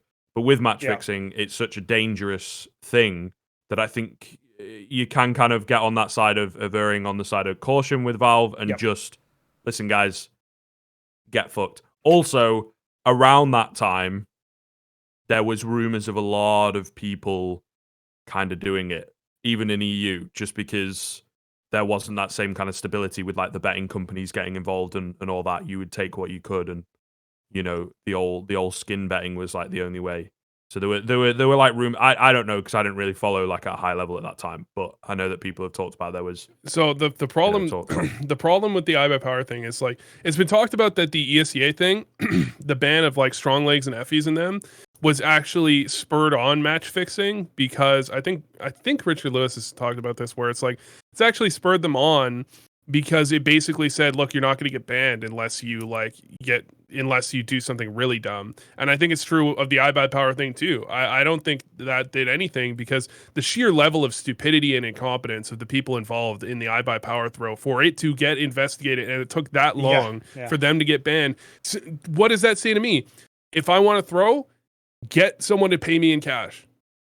Never would have been banned if they got paid in cash. Like if they just took the skins, if Cud, I think it was, selling the skins, if he had just sold the skins and paid me, fucking mailed me cash, I never would have got banned. Fuck it. For all we know, Skadoodle got paid in cash. Like obviously that's not the story being held, right? But for all we know, Skadoodle could have just been like, no, pay me in cash. I mean, fuck it. Even if they got paid in PayPal, Valve probably wouldn't have done shit. The fact that they got paid in skins is the only reason they got banned. No, it's not the only reason that they got banned. The other reasons they got banned: cheat on your girlfriend that you've given all the information to, include like 10 extra unnecessary people. Why the fuck did Shazam know? Why the fuck did Shazam have to know? And he wasn't. He wasn't in the game. He wasn't on either of the teams. Insider information: people didn't like Shazam back then. He was not a fucking loved figure in the community from other pros, as far as I'm aware. Besides Sean Garris. So he probably was the last guy to know. Like everyone has to have known for him to have known. And then he told his journalist friend, of all your friends to tell, you tell the journalist. It's just the level of shit. Like if I was inclined to throw after iBuyPower got banned, I'm like, fuck yeah, I'm throwing. Like they didn't ban anybody. They banned iBuyPower for just a next level of stupidity and incompetence, and didn't ban anyone else. Like they just showed that they don't give a fuck and just throw. Just don't use skins. Like that's really all they showed. So the problem I have with them not being unbanned is that the biggest problem I have with them not being unbanned is there was tons of teams throwing. Like by all accounts, like everyone seems to agree, tons and tons and tons of teams were throwing at the fucking time. And iBuyPower is the only one that got punished, and you're really going to throw the book at them when really the way at least if you had found out through some fucking oh, look, we can find anybody, by the way. Look, like the way investigation we did, there was no leaks. We just like someone from the team came to like, and they never like said it. But it's like, if it had been like a concise ban, like just like right off the bat, like they investigated it right after the game and then banned them, at least then it would have been a deterrent. If anything, it was like, what's the opposite of a fucking deterrent? This is like a propellant. Like the ban they had was a propellant, and then you're throwing the book at the people. That's what I don't like. Yeah, I can kind of see. I think like it's that sort of vibe that Valve maybe did it to save face. We're probably rehashing arguments because obviously it's from a long time ago. But in a sense that there was so much evidence that beyond a shadow of a doubt, you know, that they kind of had to do something. Because if they didn't, and they were like, yeah, whatever, it's a free ecosystem, man, do what you like. Then people in an environment where they already feel that Valve, you know, maybe don't have enough of a hand. It's the different way of doing it compared to Riot, who were coming up at the time. You know, they would probably, if Valve hadn't have done anything, thought that Valve just don't really give a shit about the esports side of things. Well, fuck it. Maybe Virtus Pro should have received the punishment. Like, I'm just yeah, gonna throw that VP's one out the there, famous man. one, innit? Yeah, like they didn't lose the game, but they fucking tried to steal skins, right? Like they bet on a game in which they already knew the outcome. That should be worthy of some level of punishment. If losing the game that you're betting on intentionally is worthy of fucking some massive punishment. Like that's I might be. I'm not gonna like die on the hill. I might be remembering wrongly, but I think they were like close. They were gonna bet on it, or like they had bet. I think they tried to bet on it, and the game might have got canceled or something. Like I'm not sure if I'm not sure if they actually did get rewards from it. I'm pretty sure they did definitely actually bet on it though. Okay. And then it might have gotten like canceled because they bet on it. Basically, like I think that might have been what happened. Amazing. Yeah, I think they might have got it though. It's hard to say. I for some reason this might be like the Mandela effect where like I'm remembering that they didn't because it's so ridiculous that if they had actually made money off it, like and they just got away with it scot free, like and I don't know. I'm just like I wouldn't want them getting permabanned, but I mean, at least like if you're gonna try and say like this shit has consequences, like you can't just let them bet on a game they know the outcome of. Like what the fuck? That's the thing. Yeah, you have to ban them if you don't want match fixing in your ecosystem. You have to ban them. And as both Skriv and Vu, you both have pointed it out, like you also have to ban iBuyPower just because the monumental amount of evidence that says that these guys fixed this match. Obviously the implication there is we don't have to ban anybody else who's not like completely outside the Overton window in terms of like, oh yeah, here we go. We've got insane amounts of evidence that proves that you guys are shady as fuck. Like the fact that they refuse to do any of their own, seemingly anyway, investigation. The fact that they are totally fine to like collect reports from people like Richard Lewis. I mean, that's what Richard himself maintains, is that the only reason it was looked at was because of the contact with the girlfriend, the ex-girlfriend of, somebody remind me the name of the coach. Deborn. Yeah. Okay. Yeah. So based on that, like it is a ridiculous like barrier to cross in that sense where they don't bother doing follow-up investigations is at least what it seems. Maybe they did, and they for some reason thought that they, even though they knew it happened, they couldn't prove it or something. And I don't know all of the details because famously Valve is not transparent with any of this stuff. But yeah, it would be nice to get some closure on that, just because like indefinite bans for stuff that, and not only indefinite bans, but single bans. Like these people are the only people who were banned. Like that is pretty ridiculous, given it was happening everywhere. Wasn't the French team where someone left the team and then like reported them? Like someone, I don't want to say ratted on his teammates because that has a negative connotation. He let it slip basically. He reported them. I think there was a French team, wasn't there? I think it was the team. There's definitely another team that's been banned from match fixing. Okay. I don't know if by Valve or something. It does ring a bell actually. I can't remember like specifics because I don't think it was as big of a case, but I'm pretty sure you're right. What about this? Okay, so I think some of it could have. Didn't some of them get unbanned recently? I feel like we're really going down conjecture, but I can't remember. The thing about the Valve thing though is like maybe they were concerned about banning the whole fucking scene, and that's something I'm concerned about with this ESIC shit. Not like, listen, I'm gonna put this like in a level of concern in that I've heard of so many fucking MDL players betting on MDL games, not their own games. Like the match fixers is like a subset of people. Like it's like a certain subset of people fix matches.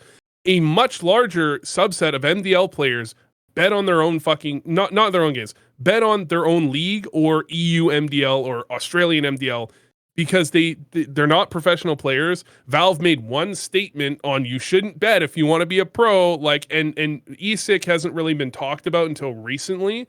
Like, I know, like, you know, in the previous several years, I would bet that more than half of players in MDL have bet on games in MDL, not thinking there was anything wrong with it. And there's obviously there's differing opinions on that. There probably is something wrong with it because of insider information and all that. But if you're just going to outright, like if ESIC's going to come in and be like, yep, they're all banned for 6 months plus, like MDL will have like 2 teams left, man.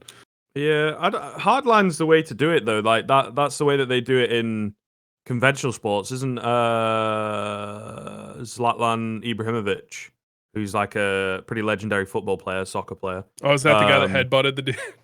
No. That was Zinedine Zidane. This guy is like Sweden's best player, kind of thing. You've probably seen him. He's huge, long hair, quite a sharp nose. Stands out for sure. And like, he played for Barcelona at one point, that kind of thing. But yeah, and I think he's like bet on some fucking second division or bottom of the division team for like $10. And this is not verbatim, but he's like threatened with bans that could like cut the end of his career short, you know. And that for a major league, like he's big in Europe, you know what I mean? Like this guy has nothing, and I don't think he's going off of like insider information and going to earn money. I think he's just having a bit of a cheeky bet with the boys when he's maybe had a few drinks or whatever. And they're still tracking him down. So I think the hard line, it's just the way that they go with stuff like this. So that you're not like, left guessing and you're not left jumping from left to right and like, okay, well, this team, they didn't put enough money in, so it's okay. But then this team, you know, were $10 over the mark, so they're going to get banned for life. And then, you know, and that kind of stuff. I'm just a little bit concerned because the problem is that nobody really talked about ESIC. Like, I'm sure it's been in the rules that you can't bet on your own games, but like nobody's been punishing anybody. Valve has not really mentioned it. Nobody's really talked about ESIC until recently. Yeah. I don't think it's that far-fetched as an MDL player to really think that there's no harm. You think to yourself, there's no harm in it. I'm just betting. I just enjoy betting, so I'm going to keep betting. Yeah. And nobody's really being super hard line, like you can't do this. That over time, like, and all your friends are betting, so why aren't you betting? Right? Like, I agree that it's definitely wrong, but I just think that the way it should be gone about is a little bit different. Where, you know, maybe they do it similar to the stream sniping thing, which is like, look, from this point on, anyone in MDL in any region that bets on any games, you're getting banned. Like, you're going to get punished for any betting on any MDL games, right? That's what I think should be done. Not this, like, I think what they've done in Australia is they've just come in and outright banned them kind of whole cloth. Exactly. There's a couple. I just think they needed to be like, look, here's the rules. This is how it happens. This is the end. Like, if you've done it, we're going to give you amnesty or whatever if you've bet on your own. Not if you've thrown, but if you just bet on MDL matches that you were not a participant in, then we won't ban you. But if you do it again, you're fucked. Like, I think that's what should happen. Yeah, because the main issue is that it's not in the public consciousness as like a fan or as a potential player, an aspiring young player, that you shouldn't be betting. Like, again, there's an obscure statement from Valve in some like blog post like years ago that says don't bet if you want to be a pro. The fact that that's not drilled into people's heads, especially since so many gamers, so many esports competitors come into this without the backing of a sports like understanding, especially in the modern generation, right? Nobody has this base idea of like, oh, there's some certain ethics that you should have coming into a game of football, a game of soccer, whatever. That kind of thing is obviously like it is a little bit more obvious for people from the sporting background or for people who are just older in general, but the people who are coming up in like the next generation, they need to be like essentially the need for this to never happen needs to be explained, and I think it probably has to be without them actually getting banned. If they, you know, so you can't know this, but a lot of them were probably like completely foreign to their idea that by betting on like a Fnatic match like years ago or whatever while they're playing MDL or whatever the case may have been, like that's just a hypothetical, but the idea that you can in theory be like you really are blurring the line at Australian MDL of all things that you're gonna make it to the big leagues. I just want to say I've reviewed a demo from Australian MDL before. It's not semi-professional. It's matchmaking. It's not matchmaking. It's like intermediate. Maybe it's like I mean, there's a huge gap, right? There's some teams that like I reviewed a demo for one of the really low ranked teams. I would say they roughly equate to like a low ESEA main team in NA or maybe mid ESEA main, which is, bro, those guys aren't playing, you know, they can do that playing a few hours a day. Like they don't need to play. I'm sure they put in individual time to get to that point, but you know, at that point, they're probably not practicing almost at all. They're not looking at it as a professional thing. I think it's weird because in European MDL, those are all like professional teams. Those are like real orgs. In NA MDL, you have a lot of them, but then at the lower level, you have teams that are just like for funsies, basically, right? Like, so it's like hard to really. it's hard to call the difference between them because Australian MDL is not like a professional level. I also want to call out the fact that like the community response to the Australian thing, fucking ridiculous. Like, so the problem I have with the community response is like you either had two sides. You either had they're all guilty, shut the fuck up, or you had like sob stories coming out of these guys, and everyone's like, oh my god, these guys are saying they're not guilty? ESIC, what the fuck? They're not guilty. Like there's no Didn't like. you read their own words? Like ESIC took too long. ESIC took. I 100%. They took too long to get around to the shit. They should have handled it a little bit differently. I still think they should have approached it with like a. If you're betting on games in any MDL division, you stop doing that now, and then and then ban people that did it after that. But at the same time, like the fact that the response is like, oh, they said they're not guilty. So yeah, they're definitely not guilty. Like, what the fuck, dude? That is like how you know that basically all of social media, especially people who are like, the thing is, when you have the semi-pro or even below semi-pro level of gameplay happening, the few people who do watch that shit are like, that is their thing, man. They love watching tier 3 European CS. They see me on all of those casts, dude. They know every game I've ever casted they've watched, dude. These guys are dedicated. They've seen everything. So they view themselves as experts in this sense, and probably do get like ridiculously overly attached to certain players, and like that it's almost like the hip thing, the thing that nobody else is doing. So that could be what they do. That could be what gives them some element of uniqueness and maybe some meaning in their lives. Spoiler, it doesn't. And then they get into the Reddit threads and they're like, look, I know this guy. I followed him on Twitter for 5 years, and I know this guy. I was here before 100 followers, and I know this guy is like a legit man, and he says he's not guilty. So like, you just know, like at this point, it's the premise of the public are fans first, and like, actual, I guess, maybe fanatics first and fans second, something to that effect, where they're much more parasocial in this sense than people realize. It's that premise that like Thorin will talk about with the hashtag FanLogic tweets, that people will talk about where they see like a player respond. Actually, another Thorin example, Issa versus Thorin, that whole thing that went down a couple weeks ago before he just gets booted out of OG unceremoniously by the way. And then, nobody's gonna go back to that one and be like, oh yeah, Thorin might have been right. Like, of course not. No, because the whole, like, again, the momentum is on the side of the player, and the fact that happens even with ESIC, trying to become a governing body of one of the most corrupt fucking areas of all esports possible. That's who you guys are going to be trusting over tier 2 players, right? No, it turns out tier 2, tier 3, tier 4 players, they get it more by some people. They get more sort of skin in the game. They get backed more by some people, some certain subset of the populace that consumes esports content. And that is just insane to me. I can't believe anybody went to bat for these guys. Not that they're all guilty necessarily, but you can't know that based on, again, what Vu highlighted is the argumentation that you're going to bat for them at. Well, I read this tweet, so he must be fine. He's a cool guy. Like, ridiculous. Yeah. It is a little crazy to me. I think there's just way too much like, this is the thing with social media. I feel like Twitter especially just kind of needs deleting for a bit. Yeah, sure. Or some kind of cull to certain accounts. I don't know, because everyone just like chimes in. They've all got an opinion. Everybody's opinion is worth the same, or sometimes more, because they have these reasons, or they can see that they're like, personally their opinion is worth more because they have more reason. It just feels ridiculous, like with stuff like this. You know what I mean?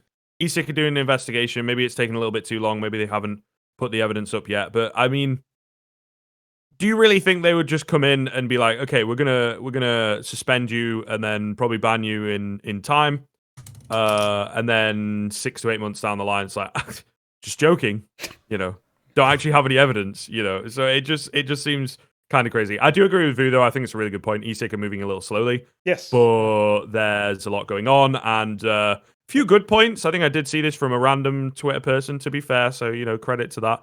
That they are being involved with the government here. So I feel like, at least in NA, I feel like with the Australian stuff, they probably don't want to release anything too early, because that maybe gives, an idea of what they're looking for. And then the NA folks who are maybe in with more federal charges perhaps could get rid of some of the evidence, or things like that. There's legalities, I would imagine, that come into stuff like this. So yeah, that's actually related to the story that did get leaked. That's related to NA, that had like a single team's worth of players or whatever that were still active in the space, ended up getting suspended. I think the biggest issue with that is exactly what you're talking about. That the leak comes out, one report gets leaked, one group of people are now punished, or at least are being investigated by ESEA in this case, like whatever the case may be. That is like, okay, you get your just desserts as somebody who wants to see these people brought to justice, but only these people, not everybody else who's like, in theory, up for the chopping block, so to speak. Those people don't get the same level, right? They don't get like their comeuppance if the leaks keep happening, if they're allowed to cover their tracks. Okay, credit to the guy at ESIC. He did say, Ian Smith rather, he said that they're just working with idiots. They're trying to ban idiots. So it's going to happen no matter what. But the fact that they're idiots doesn't invalidate the one in NA, by the way, has been like, it's been circulated. Yeah.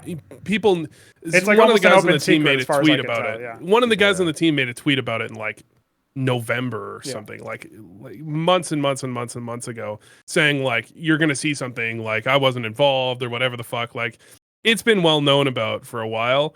The problem, one of the things, by the way, Ian Smith said is like 10 to 14 days. 14 days, by the way, was Wednesday. Don't like that's Valve's looking at that and being like, these fucking idiots. Like, don't make dates. You're not going to be able to, unless you're 110% sure. And it's like, you can't make a fucking date, and they're out here making fucking appointments, and it's not happening, which is just making it even fucking worse. Yeah, I mean, the NA thing, I mean, Swisher also did a stream, I believe, where he went over a game where he thought one of his teammates was throwing. He kind of did that. That's the stuff they were trying to avoid, I think. The only question mark that I've seen is CXZI made a tweet where he was saying, why didn't you ban them initially or after the season? Why are you banning them now? You're only banning them now because it came out. And there is a point to be made that, like, sometimes people do only get punished when the information comes out to the public, which is kind of bullshit.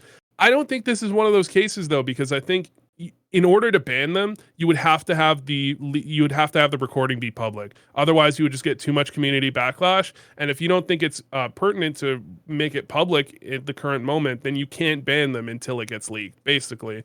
So I think there is a point to be had as like a greater societal thing. Like, people only get banned when there's punished when there's a backlash, when it comes out publicly, even if the corporation already knew all this stuff.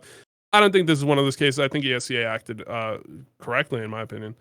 Yeah, and as far as this is concerned, probably one of the only times we'll see them act correctly. Just leave that gem in there.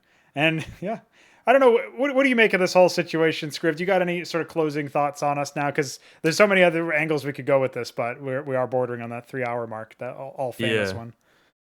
I think they have to be sure. Maybe that's like why the time comes in. I do feel that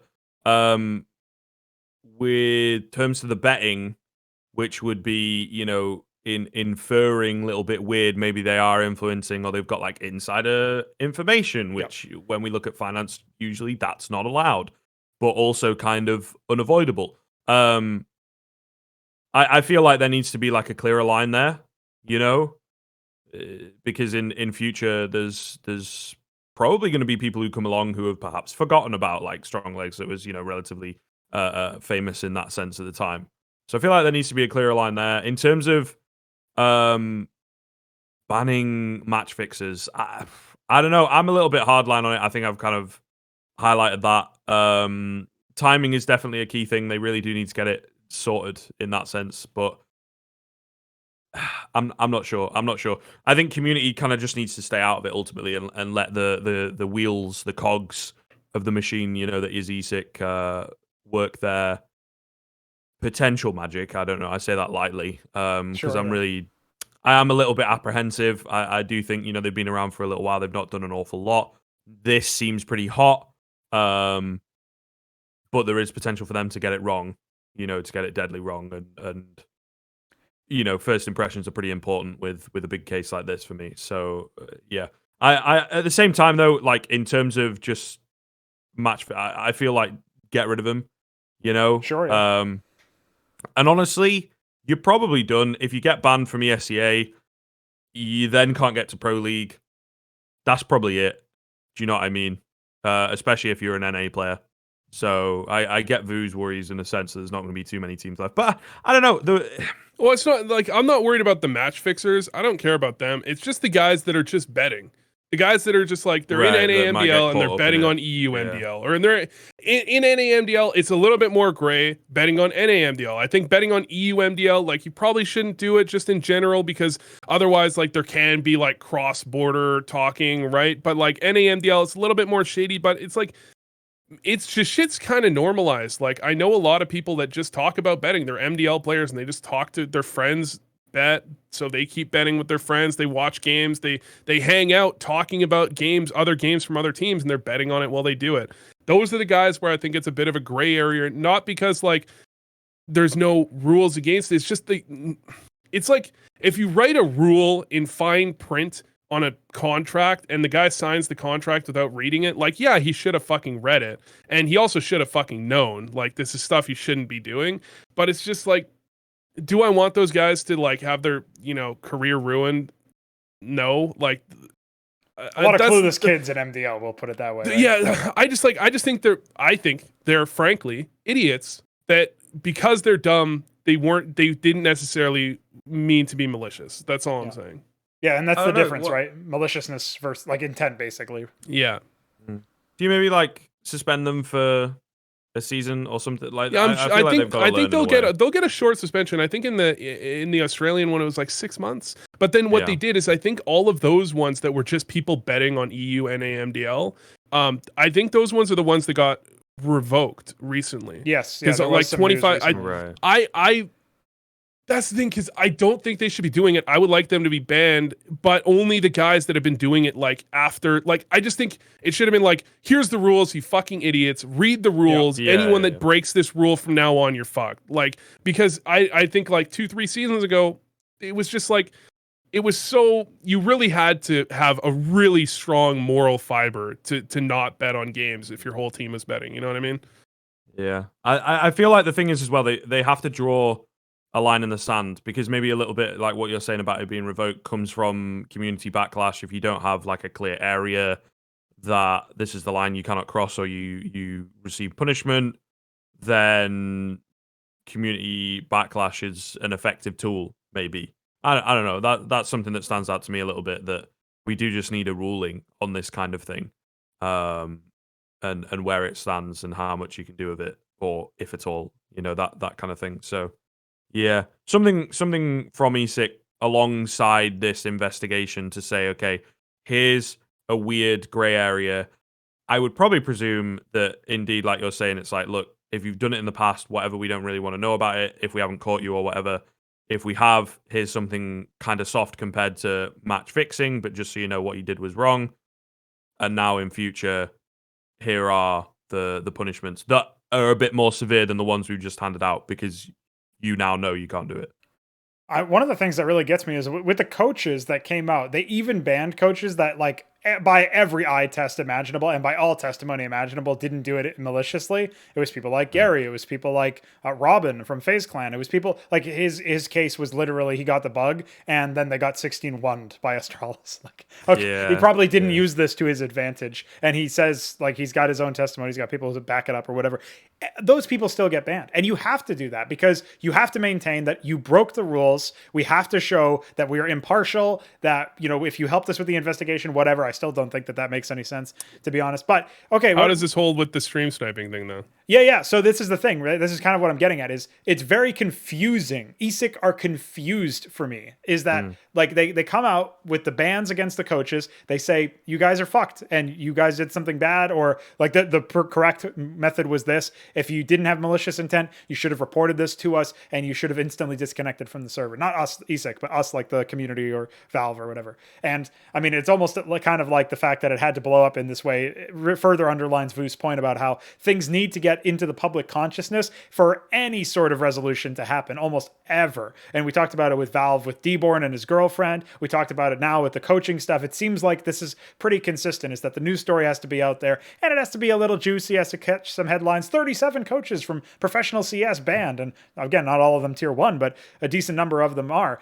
The problem is that, like, they were initially on the money, ESIC that is, with banning all of the coaches and then scaling the, like, again, you could take some criticisms of the approach, but at least they were hardline enough and said, like, you did this, you are complicit, we are banning everybody who did this, the people who are not as responsible will just come back, like the people who weren't malicious essentially can come back, that's fine.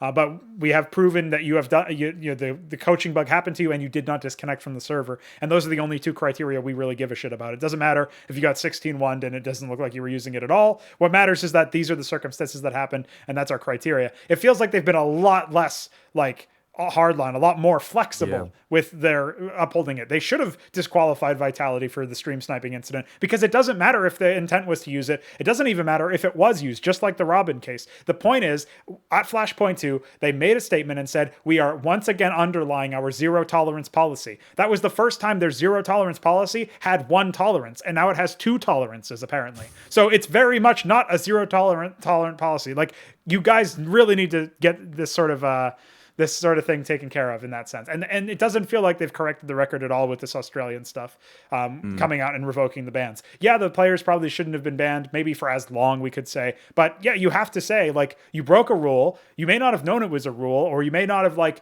actually done it with malicious intent, just like the coaches with the bug, like it not intentional.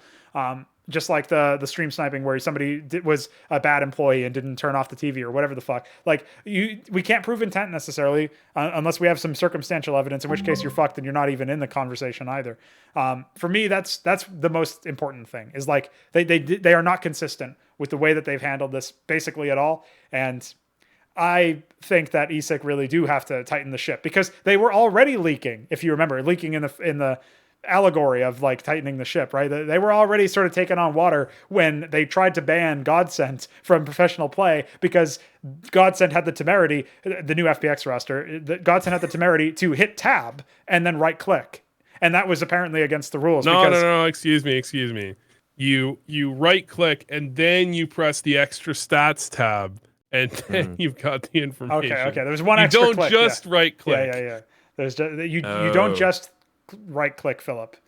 So there's just some things here, man. There's just some things that I need to say. The fact that they obviously were going to essentially ban these guys from competition because they used a stat that they could access in game, that I personally, while we're on the topic, it is bullshit that you can just check damage blindly. Like, what the fuck? Yeah, that is pretty stupid. But the fact that you can only check it after the next round, and you add it up, and it is a little bit of math. But they do specifically turn that off. They, like, the ESEA in scrims, in pugs, you can see your damage after round. In matches, you can't. Oh, okay. They don't want you knowing your damage, because then you know if a nade hit someone. But then the game is like, you can see it, by the way. Yeah. So like they turn off like the in chat print thing, or in the console thing, not the.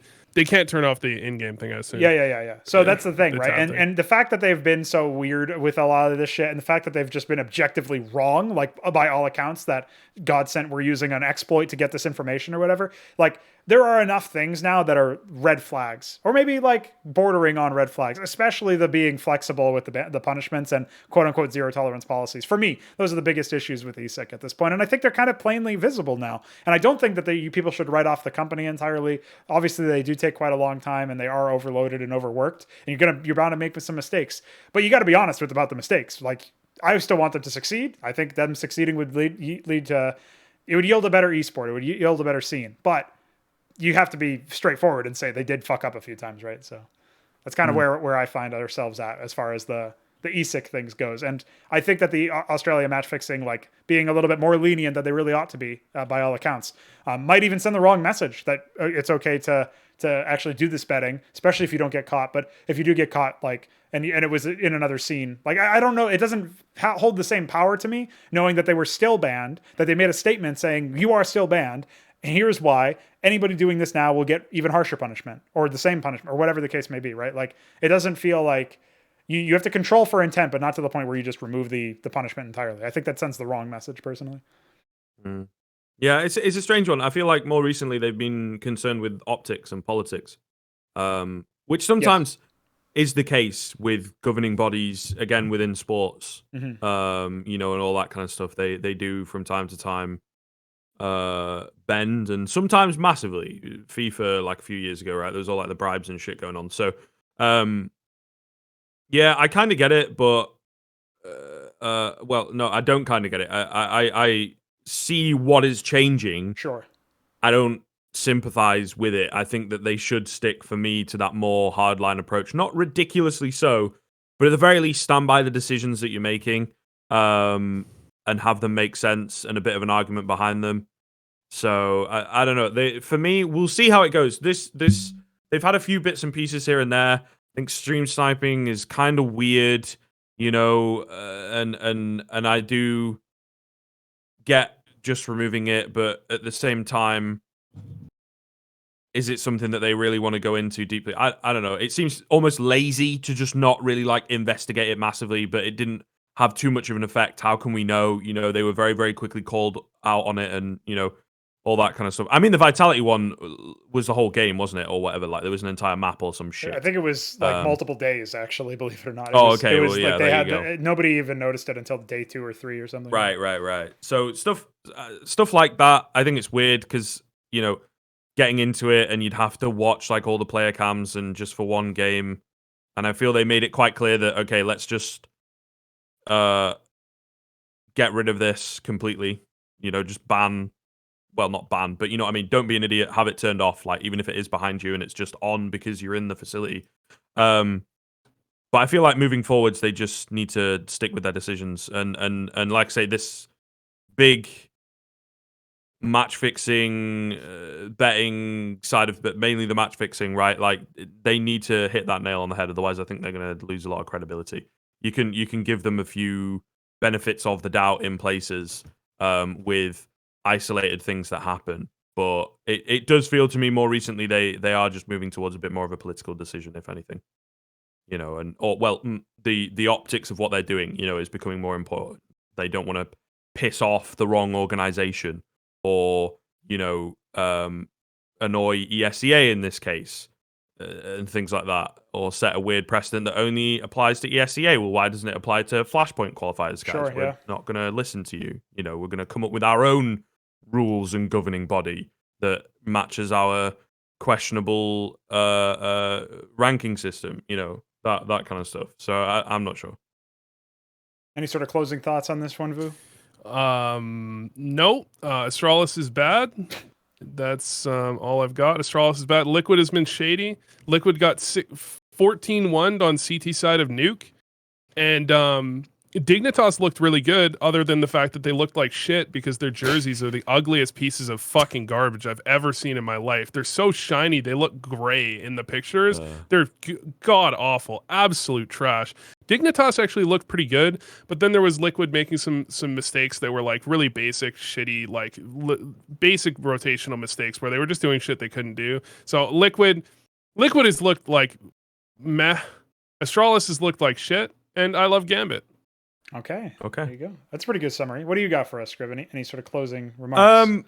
Shout outs? I suppose just to carry on with that, I feel like it'll make quite a good one for your, you know, your next show kind of thing. But I don't know what the fuck is going on right now, like with all these sort of major orgs. We got Fnatic, EG, Liquid, Vitality apparently, like, you know, Astralis just can't play to the same level that they were at. I don't think they've fully adjusted to, well, I don't even know, because they've had periods like in when it's been online, they've been okay. So I don't know. It just feels really weird that the like anybody can beat anybody. That's cool, but EG is just unreal. Like how hard they've fallen off. Liquid is not massively behind them for me. And Fnatic's another one as well. They performed really poorly in the group stage of Pro League. You know, losing out to Endpoint and stuff. And I mean, credit to Endpoint and the UK boys and all that, but I feel like Fnatic should be more competitive. Maybe not with their lineup, but as an organization, you know, there seems to be a lot of orgs that are just putting up subpar Counter-Strike at the minute. Well, I definitely agree that there's a lot of question marks around a lot of the top teams. So that for sure is something we'll have to look into answering on the next episode, which barring any additional psychosis that comes out of the CS scene in terms of drama and news and crazy developments, we'll hopefully have a little bit more time to discuss the actual games. It seems like every episode turns more and more into petty grievances, discount edition or whatever, but that's okay. We do at the same time enjoy that sort of thing here. So yeah, definitely stay tuned and check out the next one whenever that comes out. Obviously, you can find these gentlemen. They both have YouTube channels, and you probably heard of Skriv's, maybe not of Vu's, but there are links in the description. You can check those out. Hey, Skriv interviewed me, and it was a good interview. I liked it. I think Skriv did a good job, better than Pr0gu, and there it is. Go check it out.